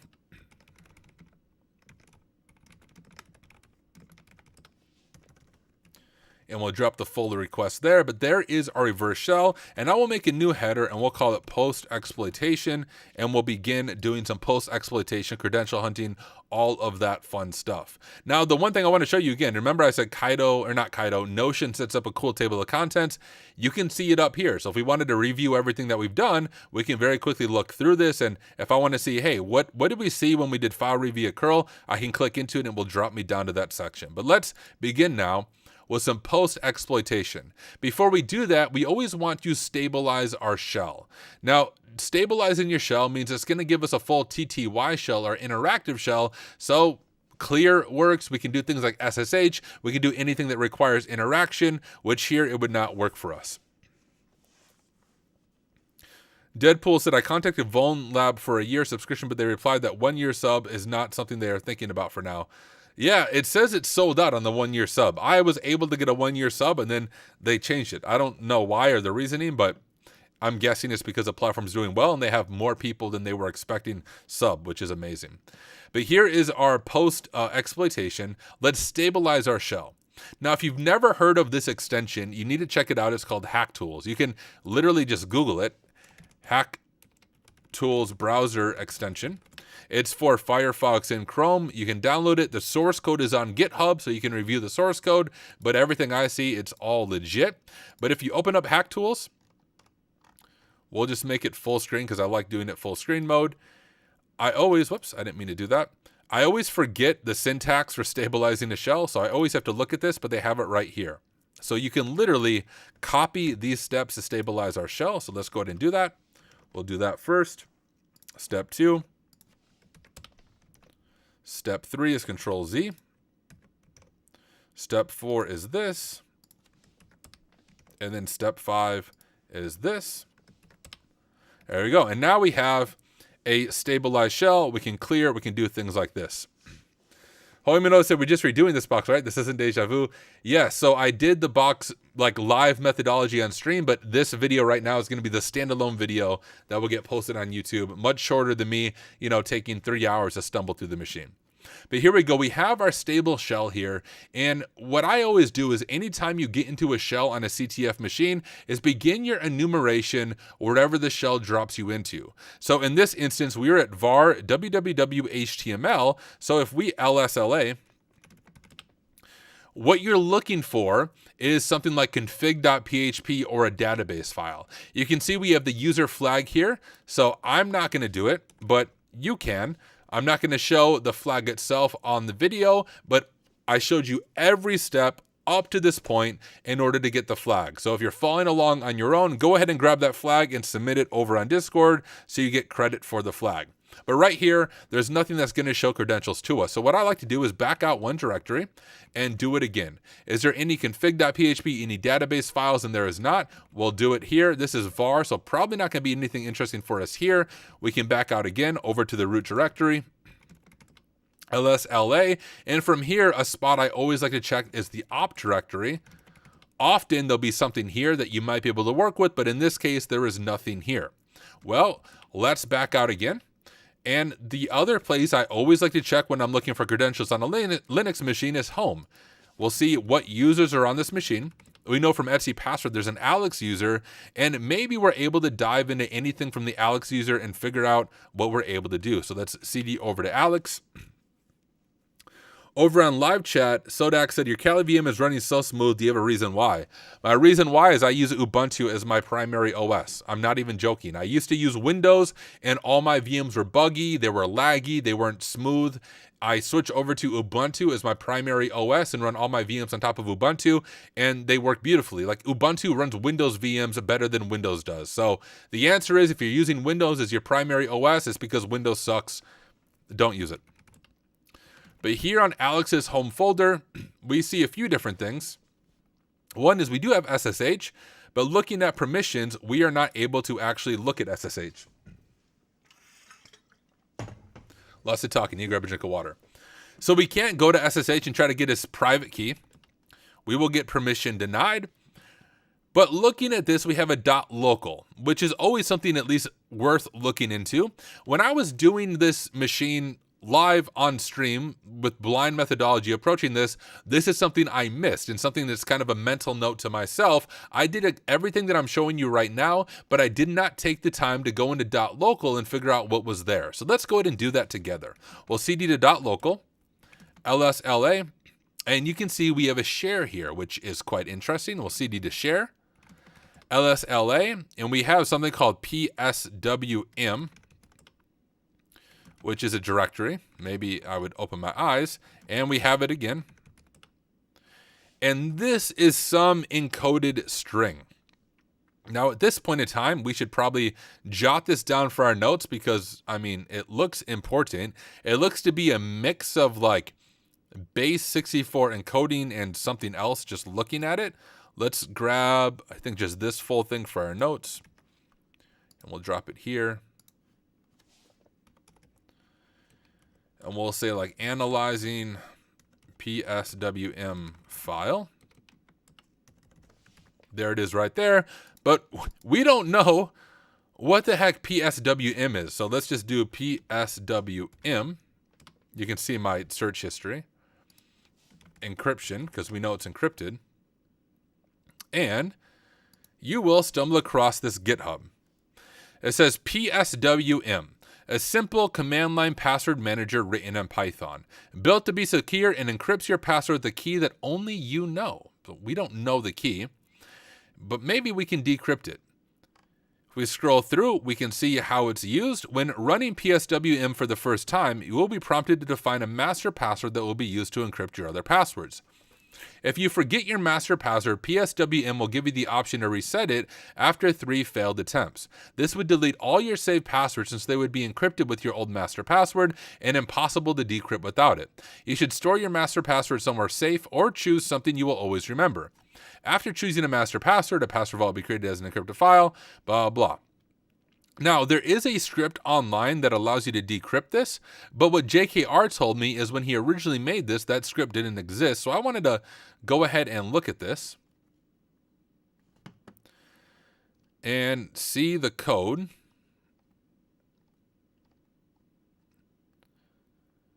There's where it's having you guess it, manage master password.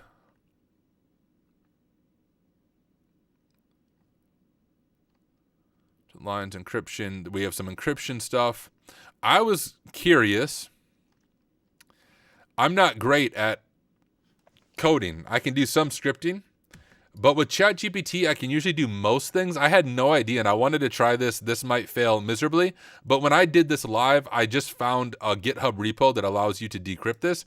But I wonder if GPT would be able to do it. Can you analyze how the decryption is happening and write a Python script that will decrypt it with a word list, the master password?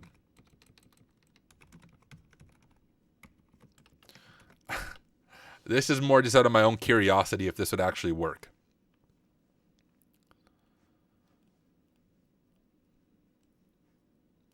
And we'll give him a second to come through with it.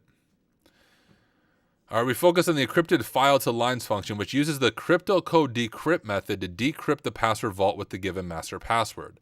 The password vault is expected to be stored in a file, and the decryption hinges on the master password entered by the user.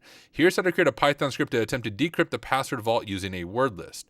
Read each password from a word list, attempt to decrypt the contents of the password vault file using each password. If decryption is successful, output the master password in the decrypted content. So let me just look at this code real quick. Crypto code, sys, that makes sense. The pass vault file, so this will be the PSWM thingy that we found. We can set this to rocku.txt. It's defining a function here, decrypt with wordless, accepting the pass vault file and the wordless file. And it's just going through each one. It's opening the file, going on each line through rocku.txt, and then forward it's trying to decrypt it.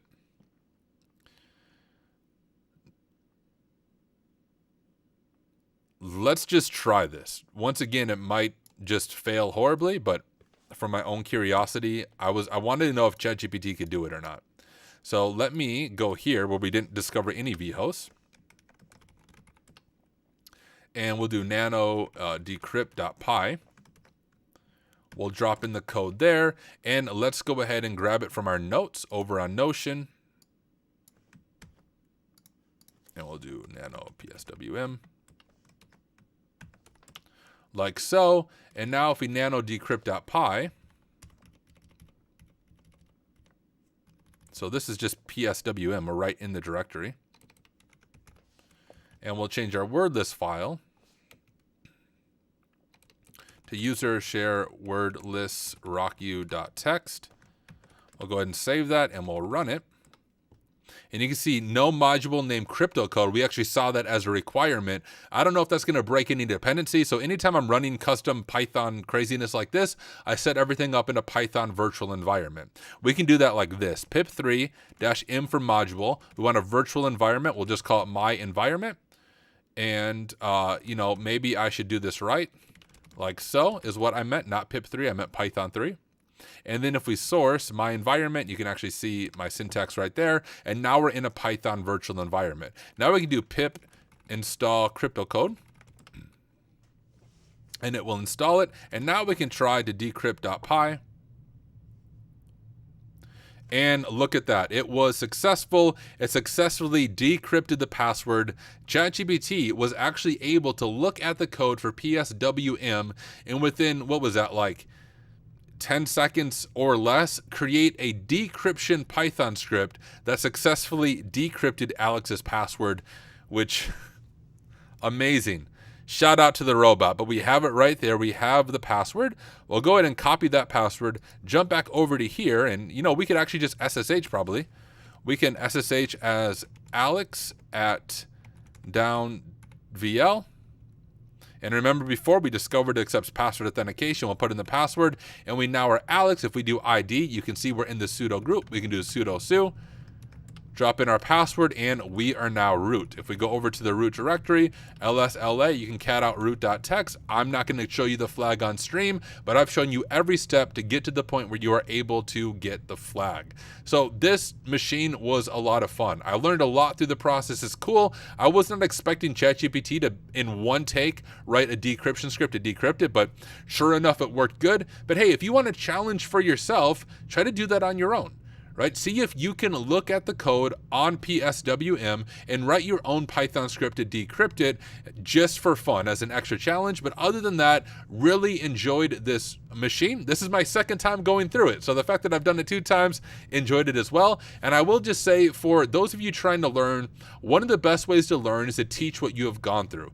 So someone said in chat, hey, is this deja vu? I just feel like you just did this, and it's because I did. I spent 2 live streams going through this room, and now I'm making a standalone video about this room and forcing myself to teach through it. I didn't even refer to my notes really from when we did it the past couple of the nights. I did all of it based off memory, and it helps really cement the material in my own mind, so when I encounter something similar in the future, I'll remember what I did the first time, and I'll be able to hopefully solve the machine a little bit quicker. But hey, thank you so much for those of you watching this after the fact on YouTube. I will see you in the next one. All right, now I'm back to just hanging out with you guys on live. Let me turn chat back on. What'd you guys think about that machine?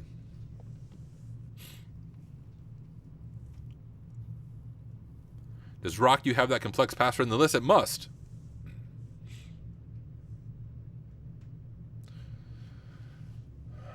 There's not a problem because PSWM, Jester Kind, remember I copied it to my local machine to crack it. So 1 second, let me exit out.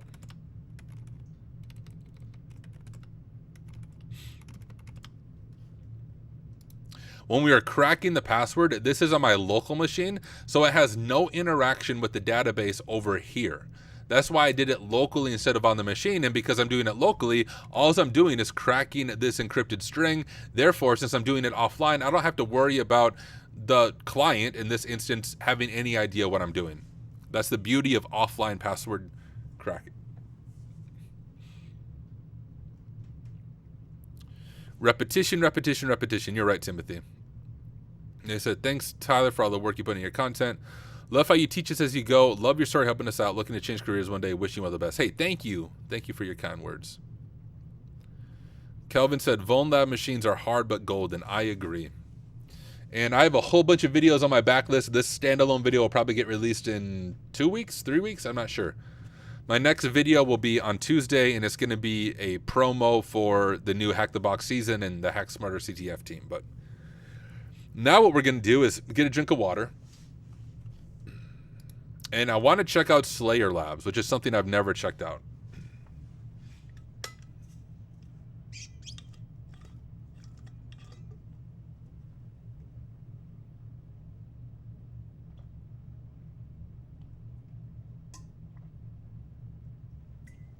Oh yeah, good point, Cost.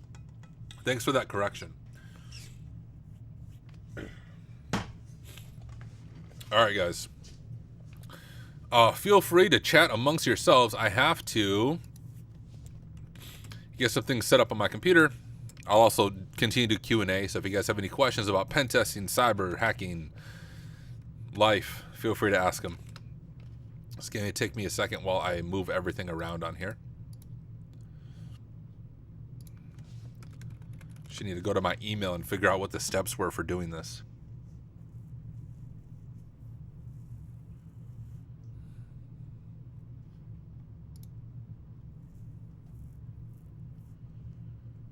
Maybe it's being very slow.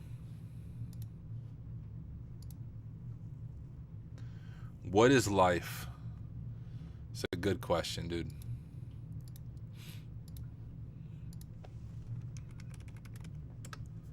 Oh my gosh, there's like over 90 people just watching me stare at my screen. Welcome, everyone. Good to have you guys all here. All right, so I'm looking at, I need to collect some notes from the emails they sent me, so I know how to get connected. So I'm grabbing stuff from my emails.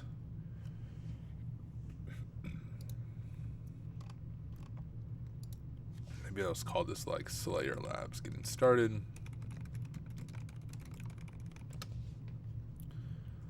Okay. VPN password. I have that. And hello, we'll get you set up, blah, blah. Okay, I have a download link. I'm going to grab the VPN and stuff. I can't show you guys my screen right now because I think it's like private information.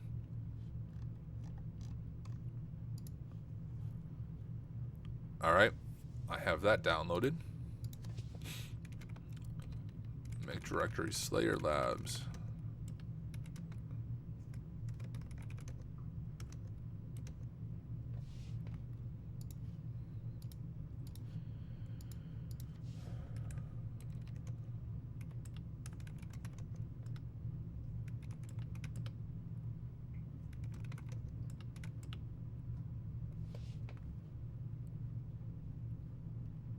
Okay. Extract the zip, CD in the directory, run your VPN, enter your creds, keep the terminal window open to maintain VPN connection. Starting off, you can access the primary lab dashboard. All right, let me copy this.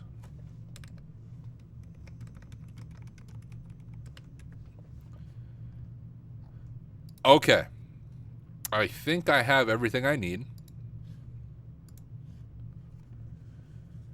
Now, well, here, I'll explain all of this once I'm going to record a video about this, like, but I want it to be kind of live. It'll be first reactions to Slayer Labs. I don't want to look at too much until I'm actually recording so I can give my real first reaction. I see we have a few questions. What is your hacker level? Noob. I haven't even been in the industry long, guys. I'm still very much a noob myself. I just show as I learn.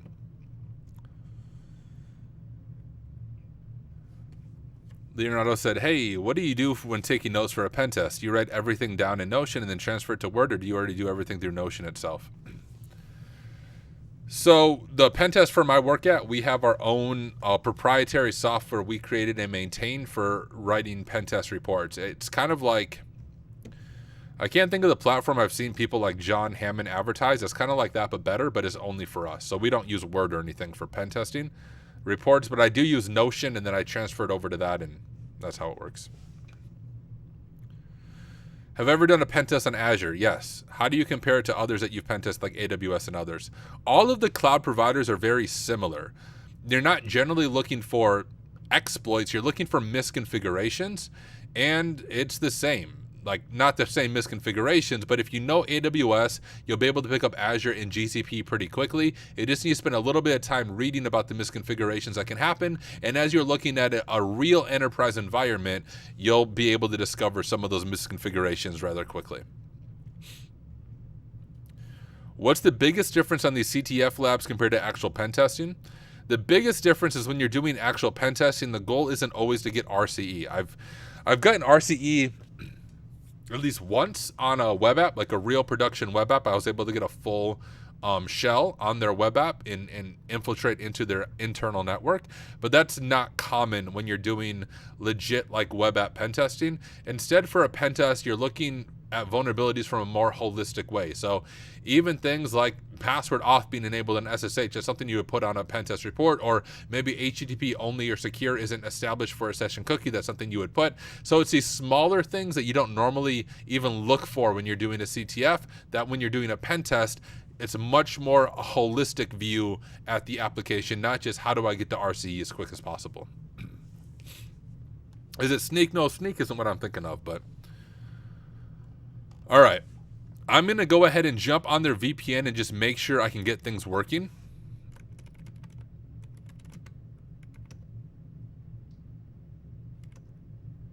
See if I can at least get on the VPN. Oh, shoot. I need to enter a username. Did they give me a username? One sec.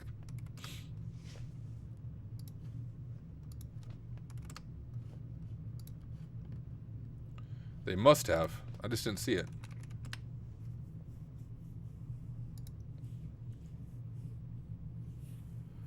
Use the VPN and username provided along with the password below.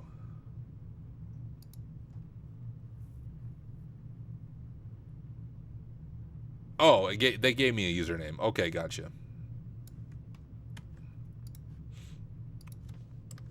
Okay, let me enter this in.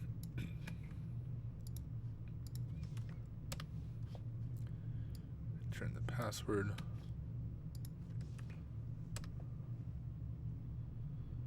All right. Hey, I'm on the VPN.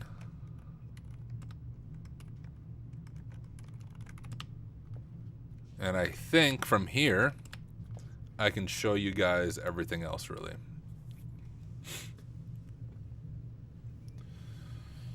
I saw this inbound script on Hacktricks, useful for SSH enumeration. Oh yeah, that's actually a script I use when I'm doing pen tests. Bottleneck. I have some automation stuff for some of that, and that's one of the scripts I use. Tell me the truth. I'm ready to hear it. Please rag on Bug Bounty. I don't know. I'm not going to rag on Bug Bounty. It works for some people. It just doesn't work for me. I don't feel like wasting my time helping random companies who will just say my vuln was a duplicate. I do pen testing for my job. Like, I get paid decent money per hour to do pen testing. I'm not going to do Bug Bounty for free. Peace out, Divvy. All right. Let's go ahead and see if things work. I'm going to get the lab dashboard pulled up. If the lab dashboard works and there's nothing sensitive, I'll show you guys. Okay, cool. Cool. All right, I think it's all working, y'all. I have the lab dashboard here open. All right, I haven't messed with any of this before.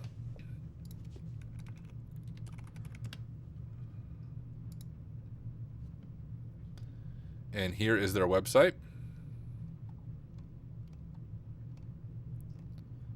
All right.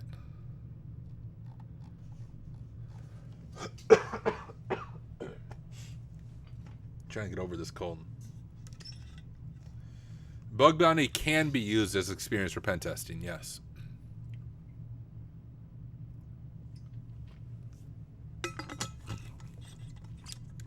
Hey guys, I've been talking for an hour and a half with a cold. Before we dive into Slayer Labs, let's take like a 5-minute break. I'm just going to get up, go fill up my water, move around a little bit, and then I'll be back on. So I'm going to throw up a 5-minute countdown. I'll turn on some music in the background, but let's take a 5-minute break, and then I'll be back. Let me find some music for you guys, and then we'll jump into Slayer Labs and just check it out. I'm not allowed to leave. Sorry. My cough is getting worse. I need to just stop talking for like 5 minutes. Find out.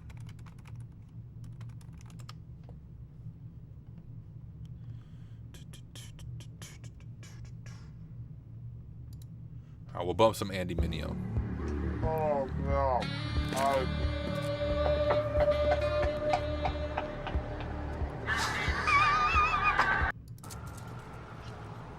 Coming in hot, just like the fajita. I write what I live, my life in the speaker. I'm nice with the flow, just like the demeanor. I'm feeding my fam, I'm feeding the meter. They got the iron while I got the steamer. I bring the fire, but you never seen her. I testify, I don't need a subpoena. They want my soul, better go to Korea. I love my dog just like I'm Peter. Gotta protect them. I made the call up with just like I'm reffing. I know we left, yeah, now we back together, but I guess that is better now. Later than never, like, what's happening? I'ma need y'all quit asking when. Me and my wife gonna have some kids. Right now we just practicing. Teacher said quit rapping, man. That gon' hurt my average. I said thank God I ain't average. Yeah, I'm a bright young man. Kill the GPA and the BPM. Look, we on. So say what you say, cause that's A with Lecrae. From the A train to the A, I'm coming in hot. I don't do the most, but I do a lot. I'ma make a toast, cause we still alive. No big, I feel like Pac. I shoot a shot. I'm coming in hot. Coming in. Shoot that shot. Hey, why not? Hey, yeah. I'm coming in. Wake 'em up. See him still sleeping, so I had to shake him up. I kept it too real. I wasn't faking up. My real life was a headline. Your real life got a deadline. My timeline was a hashtag. Your timeline just a hate crime. Coming in hot, feeling like Pac. Back in 94 when he took 5 shots. Too much drive to ride your wave. Ditch my top and I'm off that lot. Black on black on black on black on black on black on black. You don't have to ball a rap to get them racks on racks. Uber poolers trying to catch my vibe and find my way. Yeah, I know I'm ratchet. sauce dripping. Everybody wanna start dipping. First nobody wanna listen. Now everybody pay attention. Now everybody pay a fee. Even Trump gotta take a knee. When the horn blow, y'all gon' see. Make the wall fall down like yee. I don't do the most, but I do a lot. I'ma make a toast, cause we still alive. No big, I feel like Pac. I shoot the shot. I'm coming in hot. Coming in hot, coming in hot. Shoot that shot, shoot that shot. Shoot, why not? Hey, why not? Ain't no big, ain't no big. Feel like Pac, feel like Pac. We can't lose, we can't stop, we can't stop. Yeah, coming in hot. Coming in hot. Coming in hot. Coming in hot. Shoot that shot. Hey, why not? Hey, why not? Hey, watch out. Coming in hot.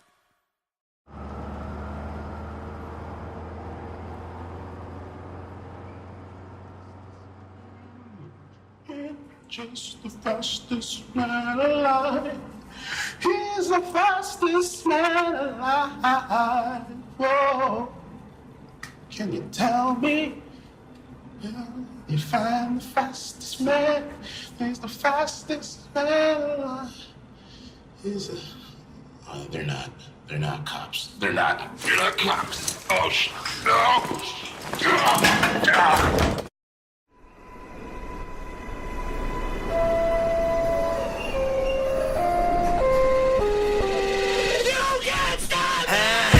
Can't stop, won't stop. Where the brakes at? I give him that diddy bop. Like, take that, take that, take that, take that. I'ma put in work. I'ma do that ASAP. Throw my faith in rap. But they say don't say that, huh? What I'ma turn down for? I feel like Shaq in 9-4. Breaking glass in that backboard. I like Kobe in Toronto, huh? Dropping 81. Yo, I dropped the 88. Ricky Bobby, shake and bake. Sleeping on it, should've stayed awake, huh? Everybody make mistakes like VJs. Tryna say my name is Minio. Say it with me, Minio. Okay, great. 2 forks high, raise the stakes. Risk it all, I take the hate. This the winning team, get the Gatorade. My guy good, but he's not safe, nah. They try to shut us down and it ain't gon' slide. Only thing I fear is God and he on my side. That's the confidence I got, cause he got me. That's why I really feel like you can't stop me. That's all you got. Come on with it. That's all you got. You can't stop me. You don't got the power. Shut me down. That's not an option. I'm my biggest problem. You don't got the power. Shut me down. That's not an option. You can't stop me. You're my biggest opponent. You know me, I know you, we know it. Whenever I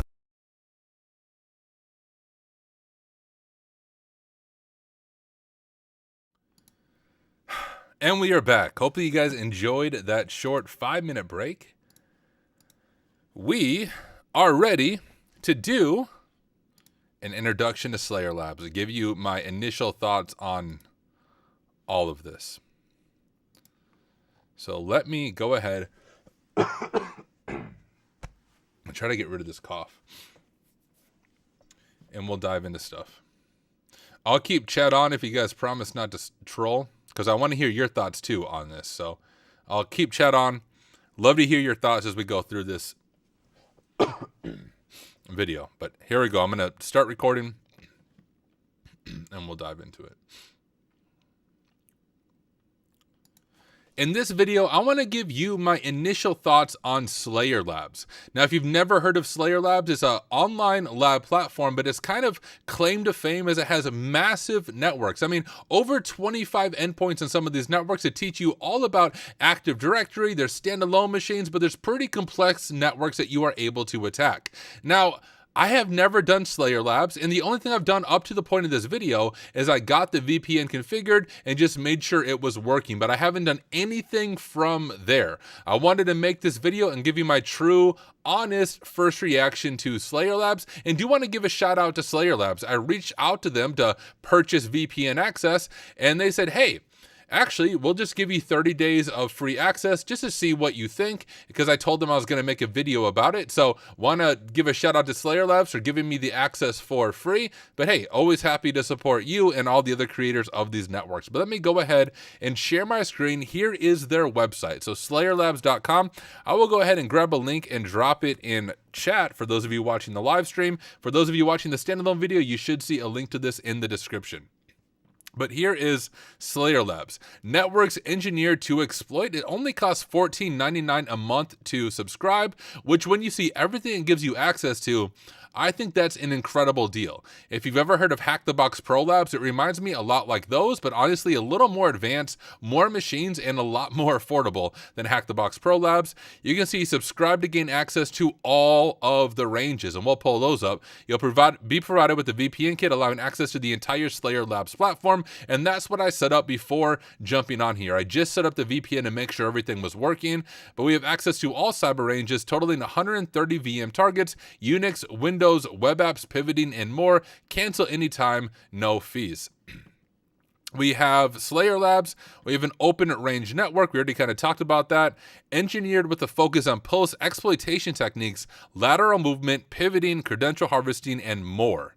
Which that is what seems appealing to me, because so many machines don't have that. The goal is just like get initial access. It's one machine, get root or get administrator, and then you are done. You don't have to collect creds. You don't have to pivot around. That sounds like a lot of fun. Low price. It really is a low price, which is amazing for what it seems to offer. Now, I haven't done it. I don't know how good it is, but based on what they say, it's quite crazy how affordable it is. And this is the other thing that sounds interesting. Some ranges have a campaign mode. Each campaign offers missions which provide navigational hints, ultimately guiding you to the final box. That just sounds like a lot of fun.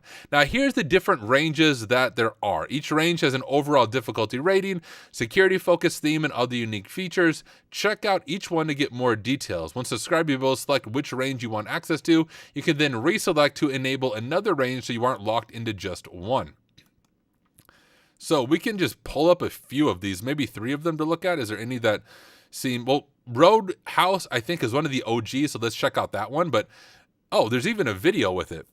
So Zeta Tours, beginner, intermediate friendly lab, major focus on Unix and web-based exploits, along with intel collecting and pivoting. Storyline heavy, so analysis of collective files is a must in order for lateral movement. We have a storyline along 11 missions. Very cool. All right, let's check out Kinetic. This is a primarily Windows-focused attack to include heavy pivoting and post-exploitation. Gives an overview of the services that we are doing, the techniques that we're doing. Looks like some pretty advanced AD type attacks, from domain admin to enterprise admin. Oh, and there's a Udemy course. Okay, cool. So looks like you can check out their Udemy course. They have almost 400 students in it, and the Udemy course comes with free 7-day access to it. So they must use this lab as part of that course. Unique features: exploit your way to domain admin multiple times, 1 primary domain and 4 other. So there's multiple domains. That's really cool. So we have some child domains and a parent domain. Sweet. What does it say how many machines each one of these are? Oh, wow. So this network is 5 domains and 6 subnets. That's a lot. Just do Goad. I've never really done Goad much. I should probably check out Goad as well. Oh, look at this. This is bigger than Goad, I'm pretty sure. The total boxes for this are 25 VMs. Bro, that's crazy. That has to be one of the largest networks I've seen. Here, I just dropped a Udemy link if you guys want to check it out. But seriously, 25 virtual machines. Hold up, what was the other one? I didn't see Zeta Tours because I didn't see that up there. Okay, so the Zeta Tours is 11. Wow. Slayer Labs is 25. Blitz is 14 Windows and Unix systems. This has 3 mini labs. Each lab is separate from one another with a different theme and security focus. Concentration on offense basics, AD, tunneling, web apps, and post-exploitation. Free range with pivoting. Total of 3 Windows domains and 4 subnets. That is crazy. So there's mini labs. We have Cyborg, 6 Windows VMs, Cosmic Nightmare, 1 Linux and 2 Windows, and Treasure Hunt, 2 Windows and 3 Linux, no AD. Wow. All right. Roadhouse, I think, is their original. And look at this, guys. 25 machines for Roadhouse as well. Bro, that's crazy. And I think it's one of their first ones released in March 2020. I'm guessing they keep them updated. I have no idea. Overall difficulty intermediate, a wide range of vulnerabilities with a focus on web apps and pivoting. This might be like a first good machine to start, and maybe we'll just try to launch this machine and check it out. Mode is free range. Network is 2 domains, 3 subnets. Yeah, here it is. The first cyber range developed on Slayer Labs. It has commonly used exploits throughout the range, making it overall intermediate. Full stack of pen testing from enumeration to pivoting. No exploit development or manual buffer overflows. I freaking hate buffer overflows, so that's good. Some boxes are dependent on owning others, collecting creds, nodes, hashes. These are outlined once you have lab access. Not all boxes need to be owned in order to get the final box, but nothing is stopping you from owning all of them. That's pretty cool. So there must be multiple ways to get to the end goal, which I like that. It reminds me of the Red Team capstone on Try Hack Me, where you didn't have to solve everything to complete goal execution. There was multiple ways to get there. Kali or similar VM is needed. Majority of exploits can be found in ExploitDB. That's really cool. For those of you guys in chat right now, we have almost 80 people on the live stream. Drop a comment. Just let me know your initial thoughts so far on Slayer Labs. My initial thought right here is like, this seems to be an incredibly well-kept secret. Like, I don't know why I haven't heard more about this. I stumbled across Slayer Labs when I was looking, I think, at VulnLab and just looking at other lab platforms. And I think I saw a Reddit post about it. And that's when I pulled it up and looked at it. But I don't know why this isn't more well known. So hopefully this video makes it a little more well known that people check this out. I mean, how affordable it is and everything it offers about our platform. Just want to see if there's anything here that I maybe missed. Our labs are engineered with real-world scenarios and practicality in mind. That stands out to me because, as many of you know, I don't like CTFs and puzzly type things. But based on how this is designed, it seems to be as real-world as possible. Let's see. Our platform offers a unique experience, allows the user to access more than just one target, blah, blah. How it works. So here's the one thing that was confusing to me. And I don't know if the maker of Slayer Labs will watch this, but in order to subscribe, to request access, you have to email them. So you can't just like sign up on their website, but maybe that's on purpose. I really don't know. Maybe they're trying to limit access because there are so many machines. I don't know if it costs more money or anything like that, but I don't know. Why is VulnHub not working? I don't use VulnHub, so I don't know. But in order to get access, you do need to email them. Now, from my experience, I emailed them and they got back to me within just a few hours, and I emailed them like late at night. So they must do a good job of watching their email. But this is what I did. I sent them an email and I just said, hey, I want a new subscription. And I said, hey, I'm a YouTuber and I want to make like a first reactions video about your platform, but would like to, purchase VPN access. And they said, hey, we'll give it to you for free for 30 days and just let us know your thoughts on it. So that's what I'm doing. But it was super easy. I just emailed to them and they got back to me quick.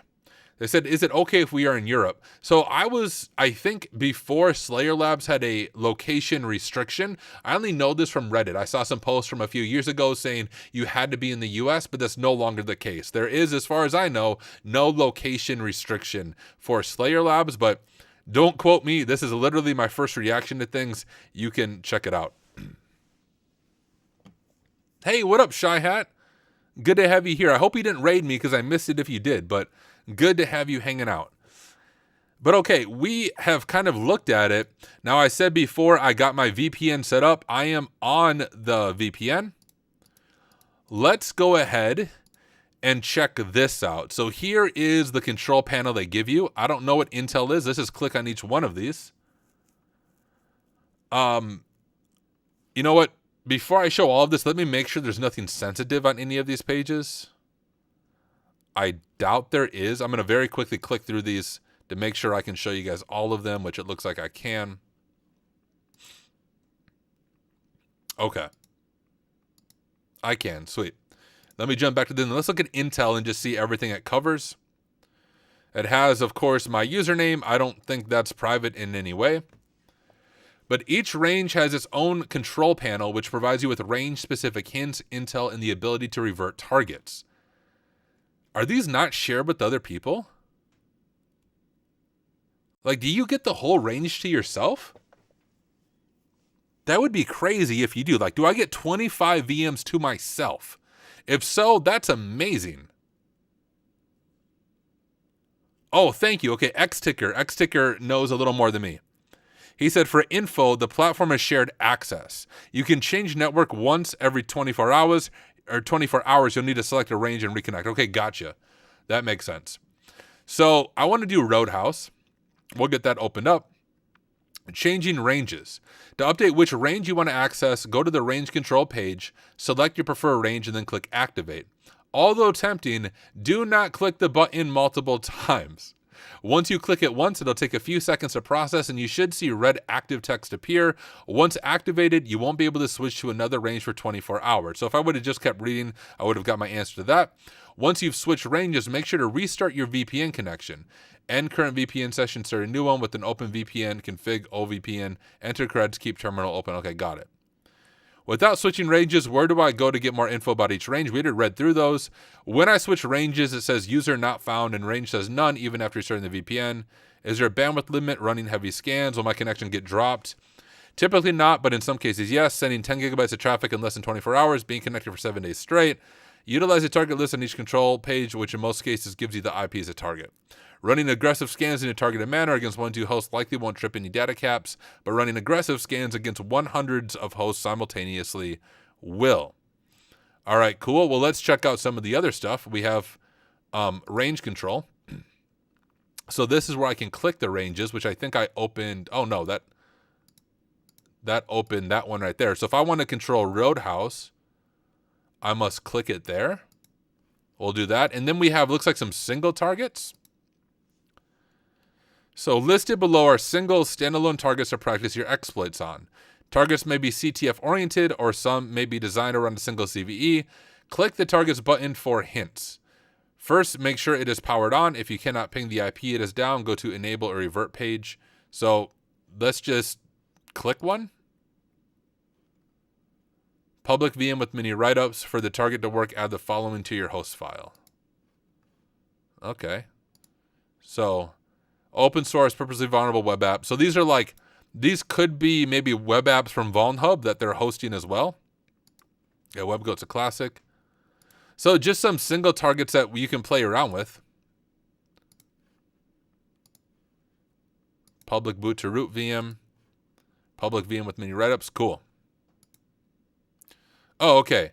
Click the button one time and wait a few seconds. Once active, you can close this tab. Okay. Guys, how many times should I click it? Should I do it 10 times? Just kidding. I'm going to click it one time. All right? I clicked it one time, although they said it is tempting. Be sure to restart your VPN before accessing. Okay, so I must need to restart it.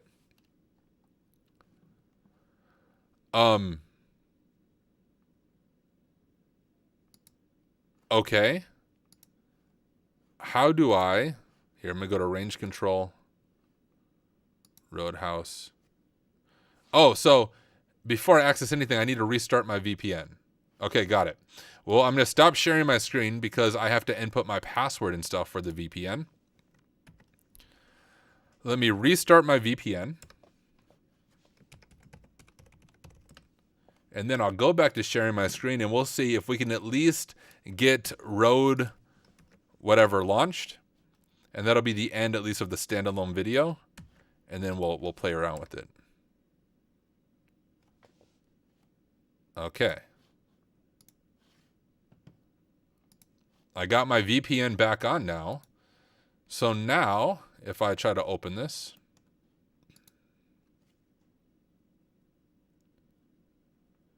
Close this window, pick another range, or go to that for the Roadhouse control page. That's what I'm trying to get to, is the Roadhouse control page.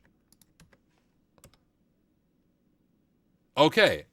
So once we launch the VPN, Then we get to the Roadhouse control page. We have the Dossier, Range Intel, and Revert VM. So let's just look through some of these options. All right, you've received intelligence of an ominous corporation developed dangerously advanced AI and robotics. We're attacking OpenAI. Security is tight on this ominous corp, but you've managed to gain access to a recently acquired company of theirs, Roadhouse. This newly acquired company is full of vulnerabilities and multiple paths to compromise the network. Can you save humanity by attaining the key on the final machine? It gives us our goal. Obtain domain admin creds in the Roadhouse network by gaining root level access on machines throughout the domain. If you are skilled enough, pivot and own the Robotics Corp domain once domain admin creds are obtained from Roadhouse. Sources say there's a final tucked away machine beyond the robotics network that contains the final key. Do you have what it takes to get there? I have no idea.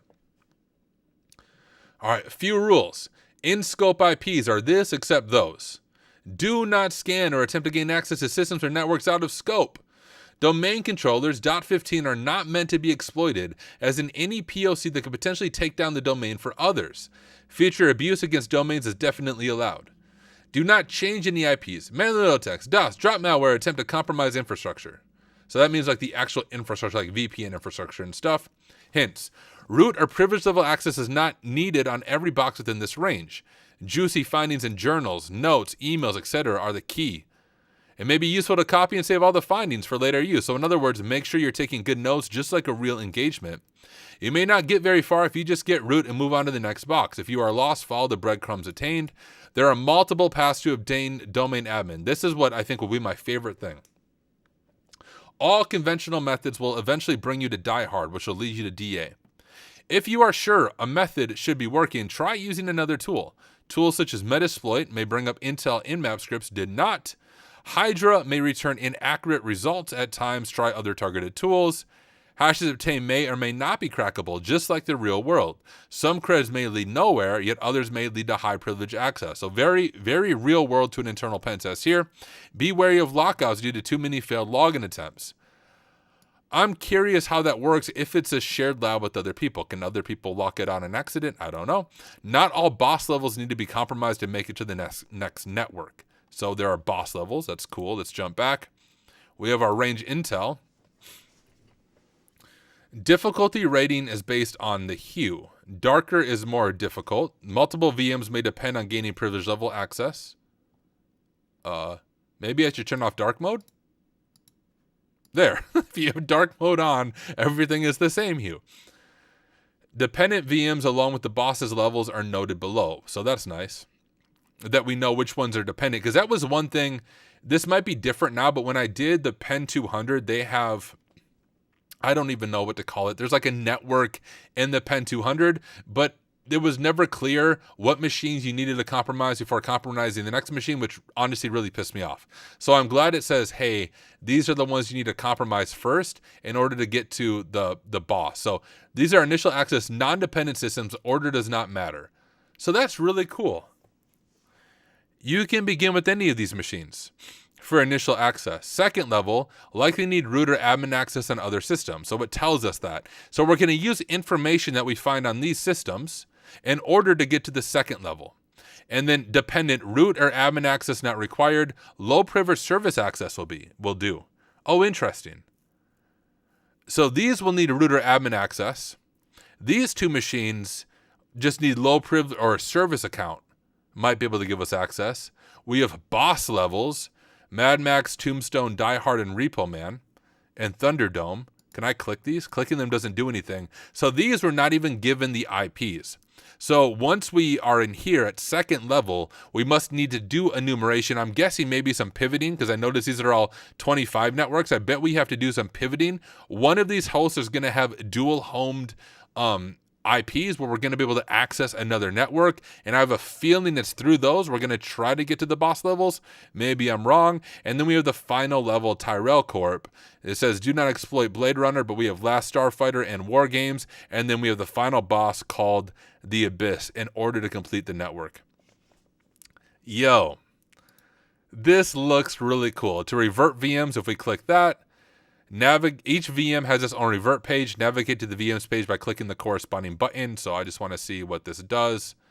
Please be patient and use revert sparingly. Okay, I'm not going to revert it, but you can just click it and click revert if you feel like you broke something, or we can go to domain controllers, and if you need to revert Blade Runner, go to this page. Okay. Yo, my initial reaction to Slayer Labs is this looks amazing.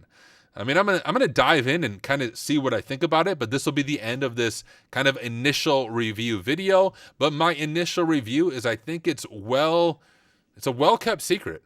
More people need to find out about Slayer Labs and dive into this. The other thing I know is they are streamer friendly.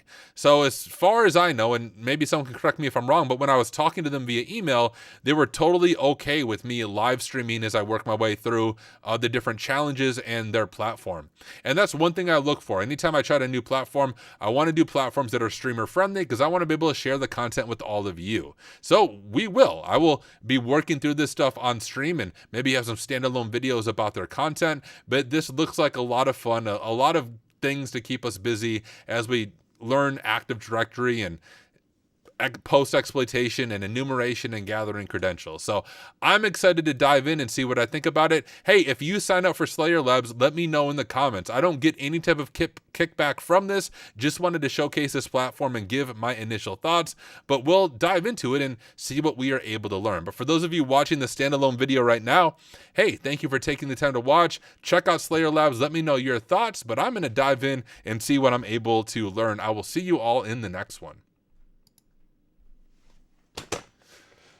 All right. Now I'm just here with you guys, although shoot, I've been streaming for 2 hours now. Maybe we can do some initial enumeration on one of these machines real quick, get like some notes set up. But this looks like a lot of fun. I have too many platforms I want to do. Let me get Notion pulled up real quick, guys.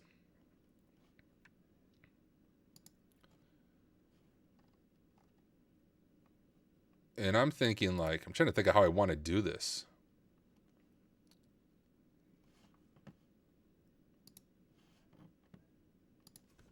Two videos in one stream, one take. Yeah. I've done way more videos than that on one stream. I think I've done like 3 or 4 videos on one stream. Does anyone know what the streaming stuff is for? Do you mean TCM security? I don't think they have their own lab environment unless I'm wrong. I think TCM uses a lot of Hack the Box and stuff and like open source stuff for their training. So then you'd be okay streaming it. You couldn't stream like obviously their exam or anything, but.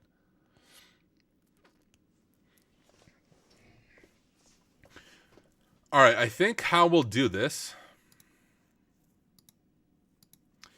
in my notes is this is what we're going to do. I'll even show you guys. So here is my on-prem note. This would be considered on-prem, not cloud.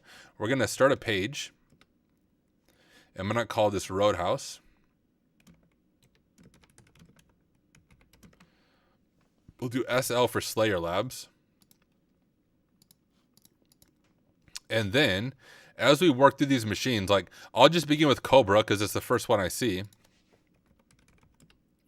We'll make a machine and we'll call Cobra. We'll do full width because then as we work our way through, right, like after we compromise Cobra, we'll be able to click into here and see what we're able to find. And I think another page that we'll want to keep on Roadhouse, one that will remain like its own page. And actually we could do it right here on the main Roadhouse page. Maybe we'll go like, I'm totally just sending up my notes live here. We'll say like machines. And then above machines, we're going to say notes, credentials. As we find different things, we'll update our main Roadhouse page right here with any credentials, hashes, and things that we can find that we might be able to reuse on other machines. And then the machines themselves, we'll keep them on separate pages so we can very quickly click into them and see what we found or how we were able to exploit them. I think will be a good way of setting up our notes for this.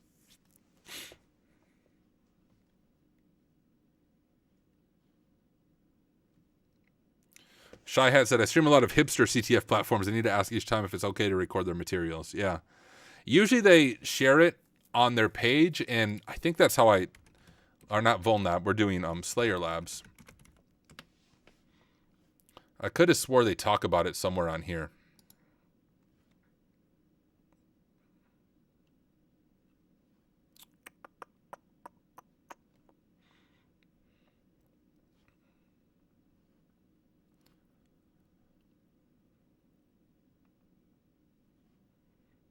I could have swore I saw it. But anyways, I told them I was going to stream their stuff. And they gave me free access as a result. So I have to assume they're okay with it.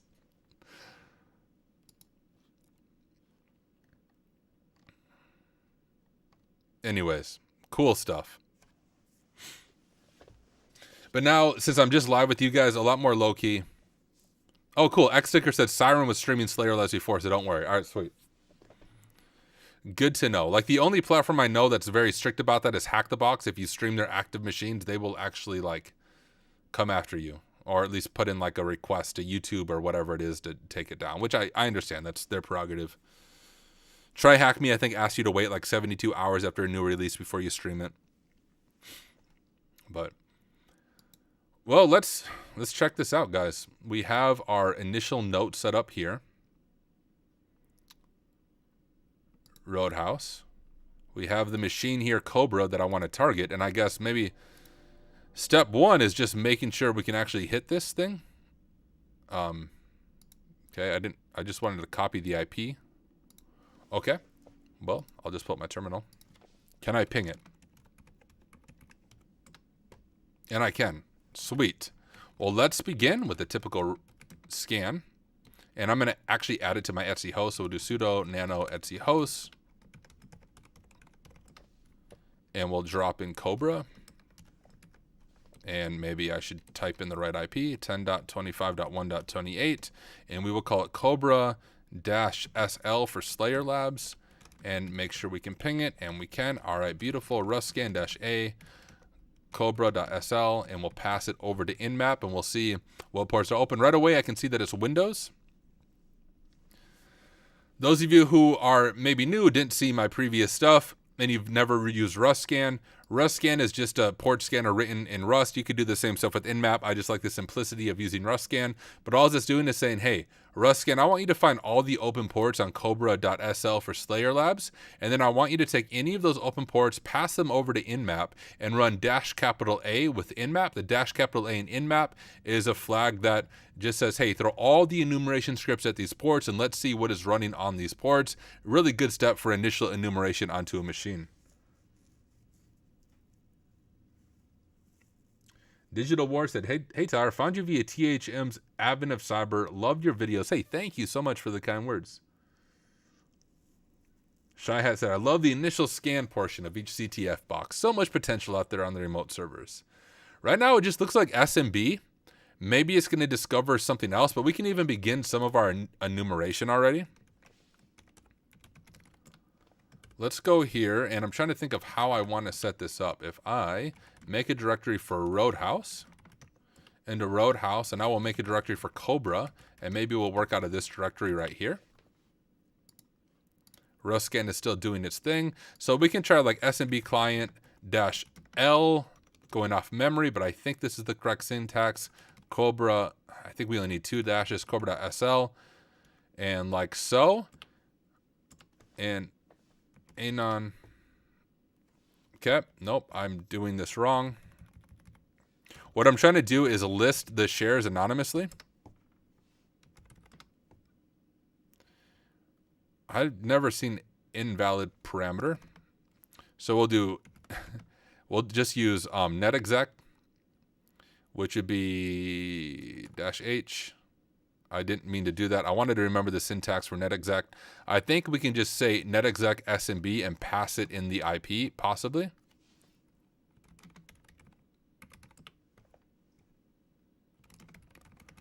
I get too many platforms confused in my head.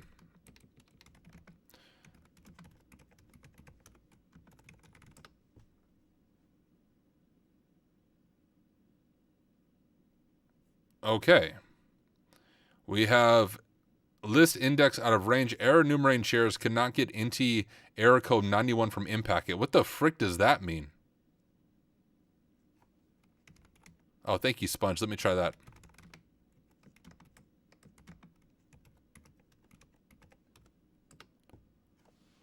No, see, you need the dashes.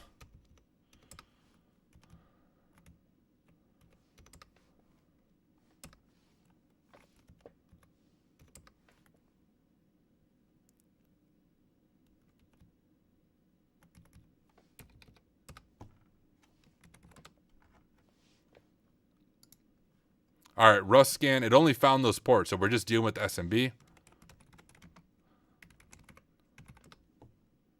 We can try Gnome for Linux. That will at least give us a little bit of information.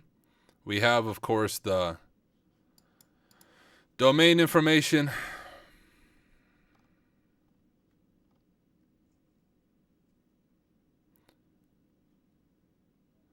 See, I've never really seen NetExec for life. Yeah, I just always forget the syntax. So I just have to look it up. Guys, isn't this an odd error that I was getting for NetExec? I've never really seen that error before. This one right here.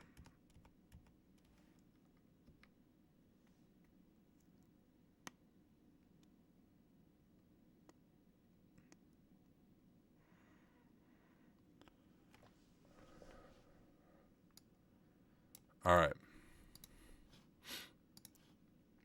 Stop sharing my screen just for a moment. Oh, you might be right, Nefos. We'll ask our robot friend.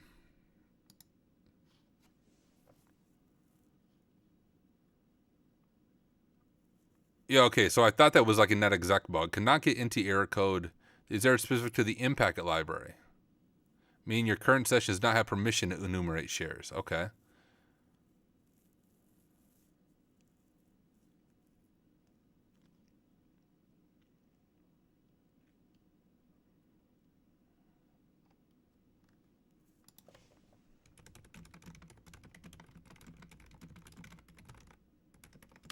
Maybe I was using SMB client wrong.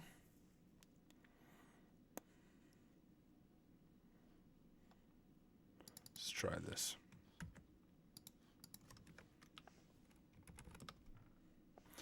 Okay, no. So we do not have anonymous access to it. Do I have to specify username and password with NetExec? Won't it just do it anonymously if I don't specify that? Maybe not. We'll try it, right? It's worth at least attempting it.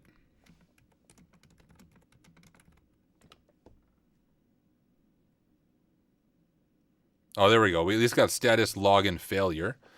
So it doesn't seem we can write to the shares. Let me jump over to our notes. And we'll make a section here. Enumeration. Mmap scan. And we'll do SMB.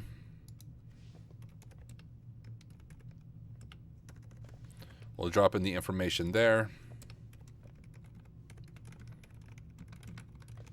Anonymous access not allowed. Did we get a raid? What is up?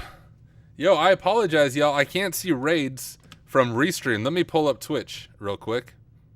Hopefully you don't hear me talk to myself. Scroll. Who raided? It's not telling me. Well, whoever is here from the raid, welcome. It is good to have you here. I do stream on both Twitch and YouTube and LinkedIn. So you can join. Oh, there. Now I see the raid. It just popped up. It's a small raid, but hello. Hey, well, it's good to have you here. Thank you for the raid. Really do appreciate it. My name is Tyler. My primary platform is YouTube. So I'm going to take the time to do some quick self-promotion for the raiders who just popped in. I do stream on Twitch and LinkedIn, but like I said, YouTube is my primary platform where I post all my standalone videos and stuff after streaming. But you can see I have over 500 videos on here. Let me drop a link to my YouTube over in the Twitch chat. But thank you for raiding. Really do appreciate it. What were you all working on in your raid? I'm playing around with a platform called Slayer Labs that I've never used before. So we're just kind of getting our feet wet with it, seeing what we think of it.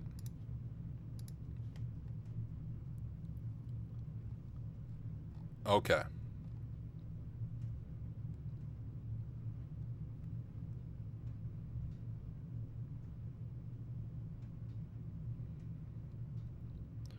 Yo. Is this just going to be vulnerable to Eternal Blue? It is old Windows. Huh. Oh, they're doing chemistry tutoring and life advice. Well, hey, it's good to have you guys here. I do ethical hacking, so I'm a pen tester by day. It's strange language, but it just means I get paid to hack stuff. So I hack businesses, hospitals, but all legally. They hire me to hack them so the bad guys don't do it to them first. And I give them a report and say, hey, you might want to fix this before the real bad people do this to you. But, all right, I'm going to try something that I don't think this is going to work, but we're going to try it.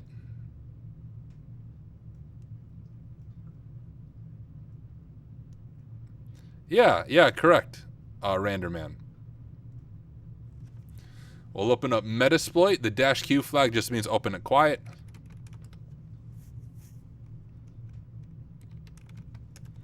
Use 60. We have options right here. We will set our host to, I think I can just use the actual name, Cobra-SL for Slayer Lab, and run.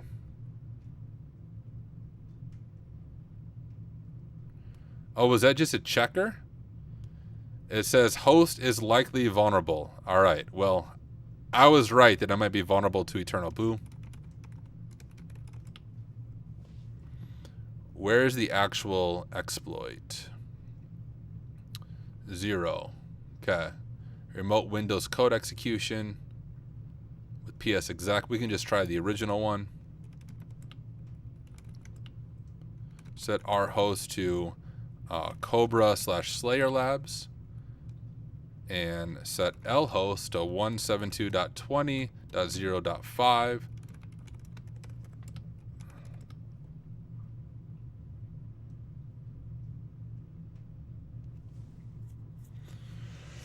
Host is likely vulnerable. It's 32-bit. Exploit due to no target. This module only supports x64. Okay, do we need to find a module to do x32?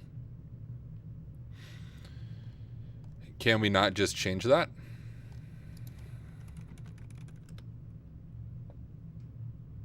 Oh, maybe we can't. Okay, well, it's clearly vulnerable to this. Now, let me look over at chat. Also, I want to learn ethical hacking. I have some live USBs. Well, hey, I have a YouTube channel with 500 videos you can check out. We also have a Discord where we do demos and stuff, all of it free of charge. I don't charge money for anything that I do. So if you go over to hacksmarter.org, let me drop a link here. Go to hacksmarter.org and then cat, which in Linux terminology is like read a file, cat discord.txt, and you'll be able to grab the link right there.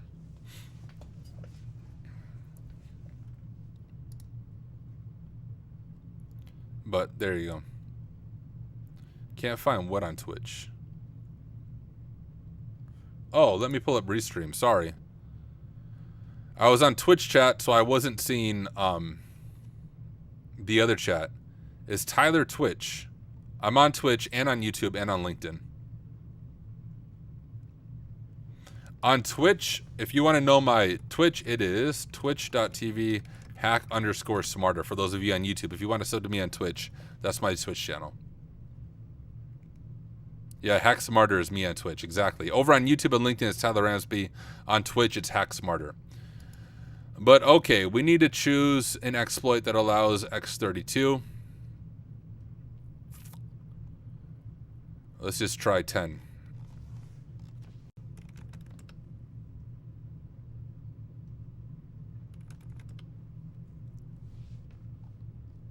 All right, set our host to, what is this thing called? Cobra.Slayer Labs. Set L host to 172.20.0.5. Set L port to 1337. Show targets. We can just try this.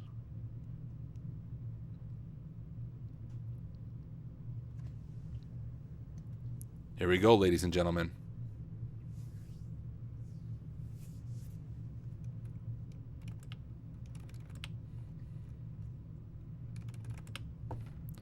And we have access as NT Authority System. So beautiful. That was Easy enough. We'll drop into a shell, and we can just see what kind of information we have on here. And we could just go ahead and grab this for our notes, but yeah, nice, easy exploit, Eternal Blue. Starting it out easy for us. Let's grab this one, and we'll just add this to our notes.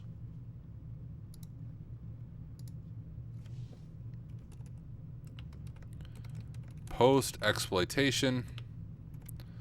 Host was vulnerable to classic Eternal Blue.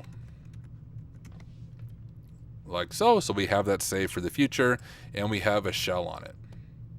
Ah, you gotta patch it. Yep, nice classic Simply Cyber stuff there. All right, but remember, the goal isn't just to get NT system authority. The goal is to do some post exploitation and see what we can find on the remote machine.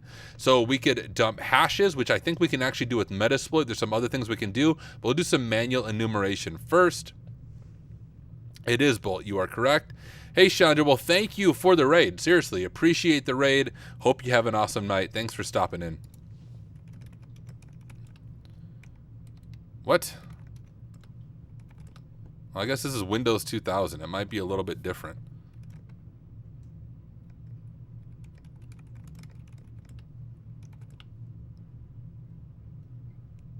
This is like legit Windows, old Windows. Oh, we got, guys, do you remember using Windows Messenger back in the day? Oh man, I remember getting out of school, rolling up on my dial-up computer, pulling up MSN Messenger, and, you know, posting song lyrics, because that's what the cool kids did. Yes, MSN Messenger. By a show of hands, or by a show of chat, how many of you guys used MSN Messenger back in the day? That was like my main thing. I didn't use AOL much, but MSN Messenger was where it was at. Brings back memories. Good old Windows Messenger. Man, that's crazy.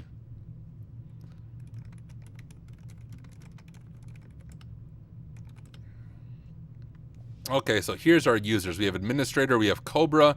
So we have a few different users. So let's go ahead and grab that. That'll be good information that we have. So we'll just say like user listing. Right, we have Cobra, Cobretti, and Frank. So those might be users that come up handy later.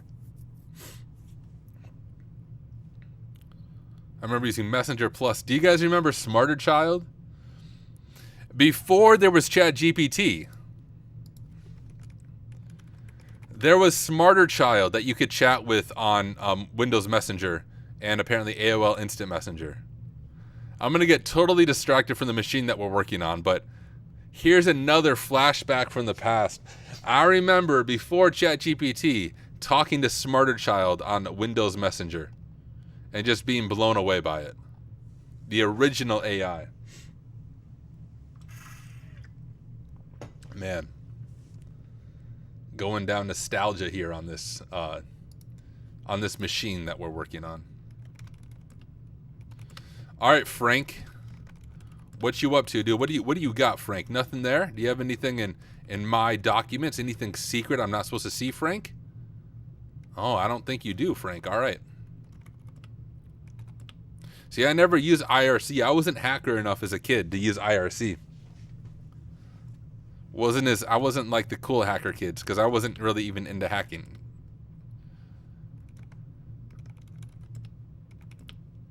All right, we got nothing there.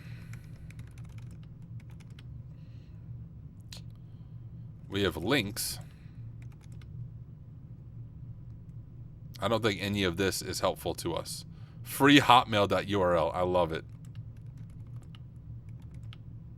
Yeah, AOL had a chatbot. Smarter Child looks like it was used for chatbots. And dude, CS 1.6, you guys are bringing back too much. I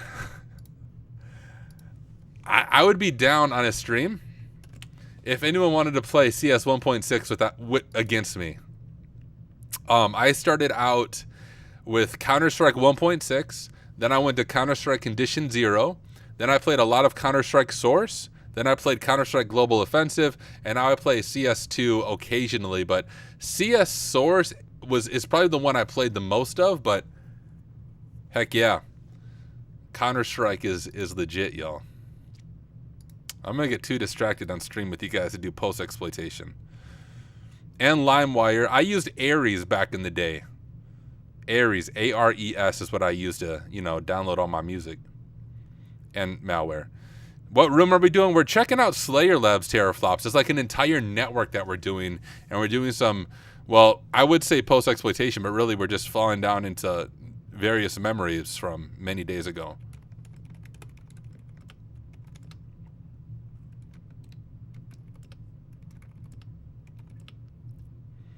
Tyler, I am playing to the day CS 1.6. Even today I was playing. That's amazing. Dude, message me on Discord. I'll come join you sometime. We'll play some CS 1.6. What are the key info pieces we need to grab for PostX? Yeah, you want to see IP. You want to see usernames, password hashes, which we have administrator access, so we should be able to dump that. Anything that might allow us to gain access to another machine, which I'm just doing it manually right now. And look at that. We have a cobra.txt right there that says to do, update to Windows 10. Yep. That would be a good idea.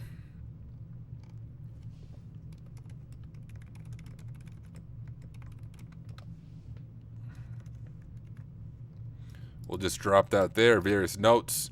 Cobra.txt says, hey, we should update to Windows 10.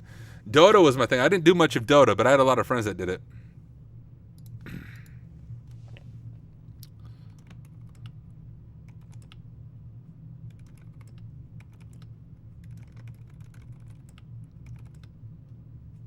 Yeah, so the reason I'm doing it all manually, guys, is at least when I've done internal pen tests, which I haven't done a whole lot of them, but for what it's worth, every internal pen test I've done, I've gotten domain admin within like a day or two. But every pen test that I do, you want to be careful about running any type of automated tools because they will have EDR that will catch you and shut it down. So a lot of the enumeration you do is just looking around in the file system. You would be surprised in a real enterprise network what you're able to find to get you to domain admin. One example is I was doing a pen test. I was able to compromise a Linux machine and then get root on the Linux machine. And domain admins were logging into the Linux machine with Kerberos. And since I was root, I was able to steal their Kerberos ticket from the Linux machine, use their Kerberos ticket to connect to their domain controller and authenticate as a domain admin user. So it's like little things like that in the real world that you might be able to compromise a full network with. Oh yeah, good call. Good call, Jester Kind. It probably would be quicker. I just want to see if there's anything here. All right, so I'm going to exit here and search. Okay, I don't even know what it is in Metasploit. There's a module that we can dump hashes using Metasploit. Thank you, University of whatever. Hash dump. Okay, that's what I'm thinking of.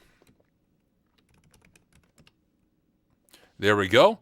And now this is going to be helpful for us as well because if we are able to pass the hash anywhere, you can see we have the administrator hash. There's a chance that this is a local administrator reused across multiple machines, not something out of the ordinary. We have Cobretti. So if there's a Cobretti on another machine, maybe we can pass the hash and authenticate as that user. We have a help assist and we have a support account. All of that might be helpful for us for some more post-exploitation on the other machine. So those are things that we for sure want to grab for our notes. And we'll say like hashes.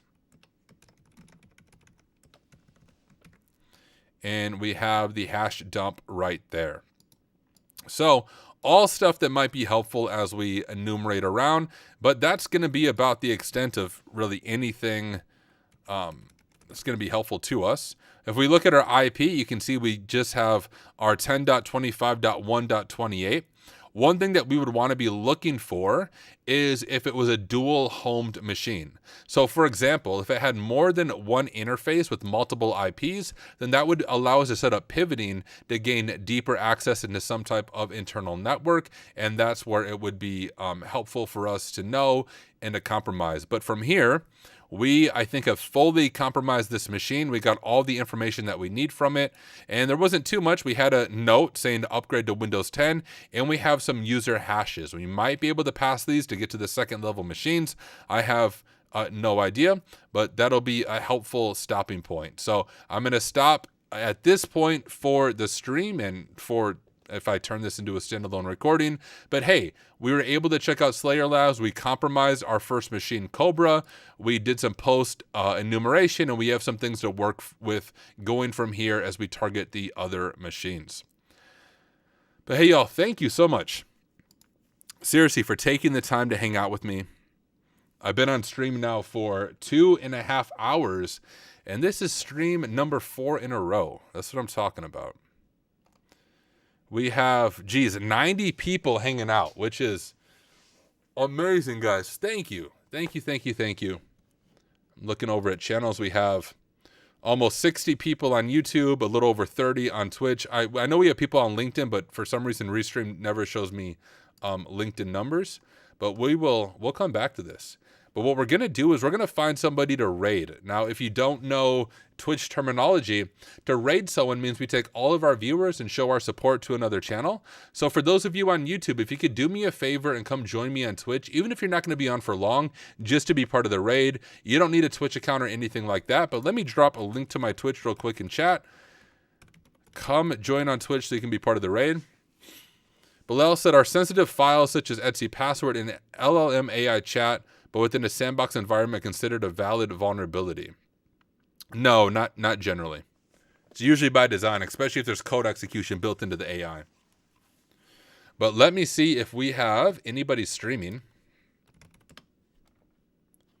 And there is. So if you've never heard of InfoSec Streams, this is where you can always see if there's anyone online. We have someone named Invoke Reversing, who I have never followed before. Let me pull them up on my host computer and see what they're up to, and we will raid them.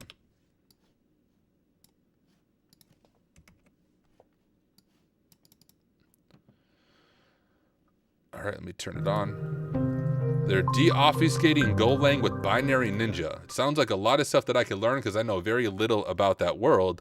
So let's go ahead and raid this person. Now, if you do have a Twitch account and you're able to chat, what you do when you do a raid is you have a raid phrase. Our raid phrase is going to be hack smarter, not harder. So as we raid this person, just spam in the chat, hack smarter, not harder, and we'll give this person some support. Let me go ahead and set up this raid real quick. And it is set up, so you should be able to click join raid now at the top of the chat. It should pop up for you. But go ahead and join the raid. I'm going to sign off once we get that raid going. But thank you again, everybody, for hanging out. I will catch you guys in the next one. Peace.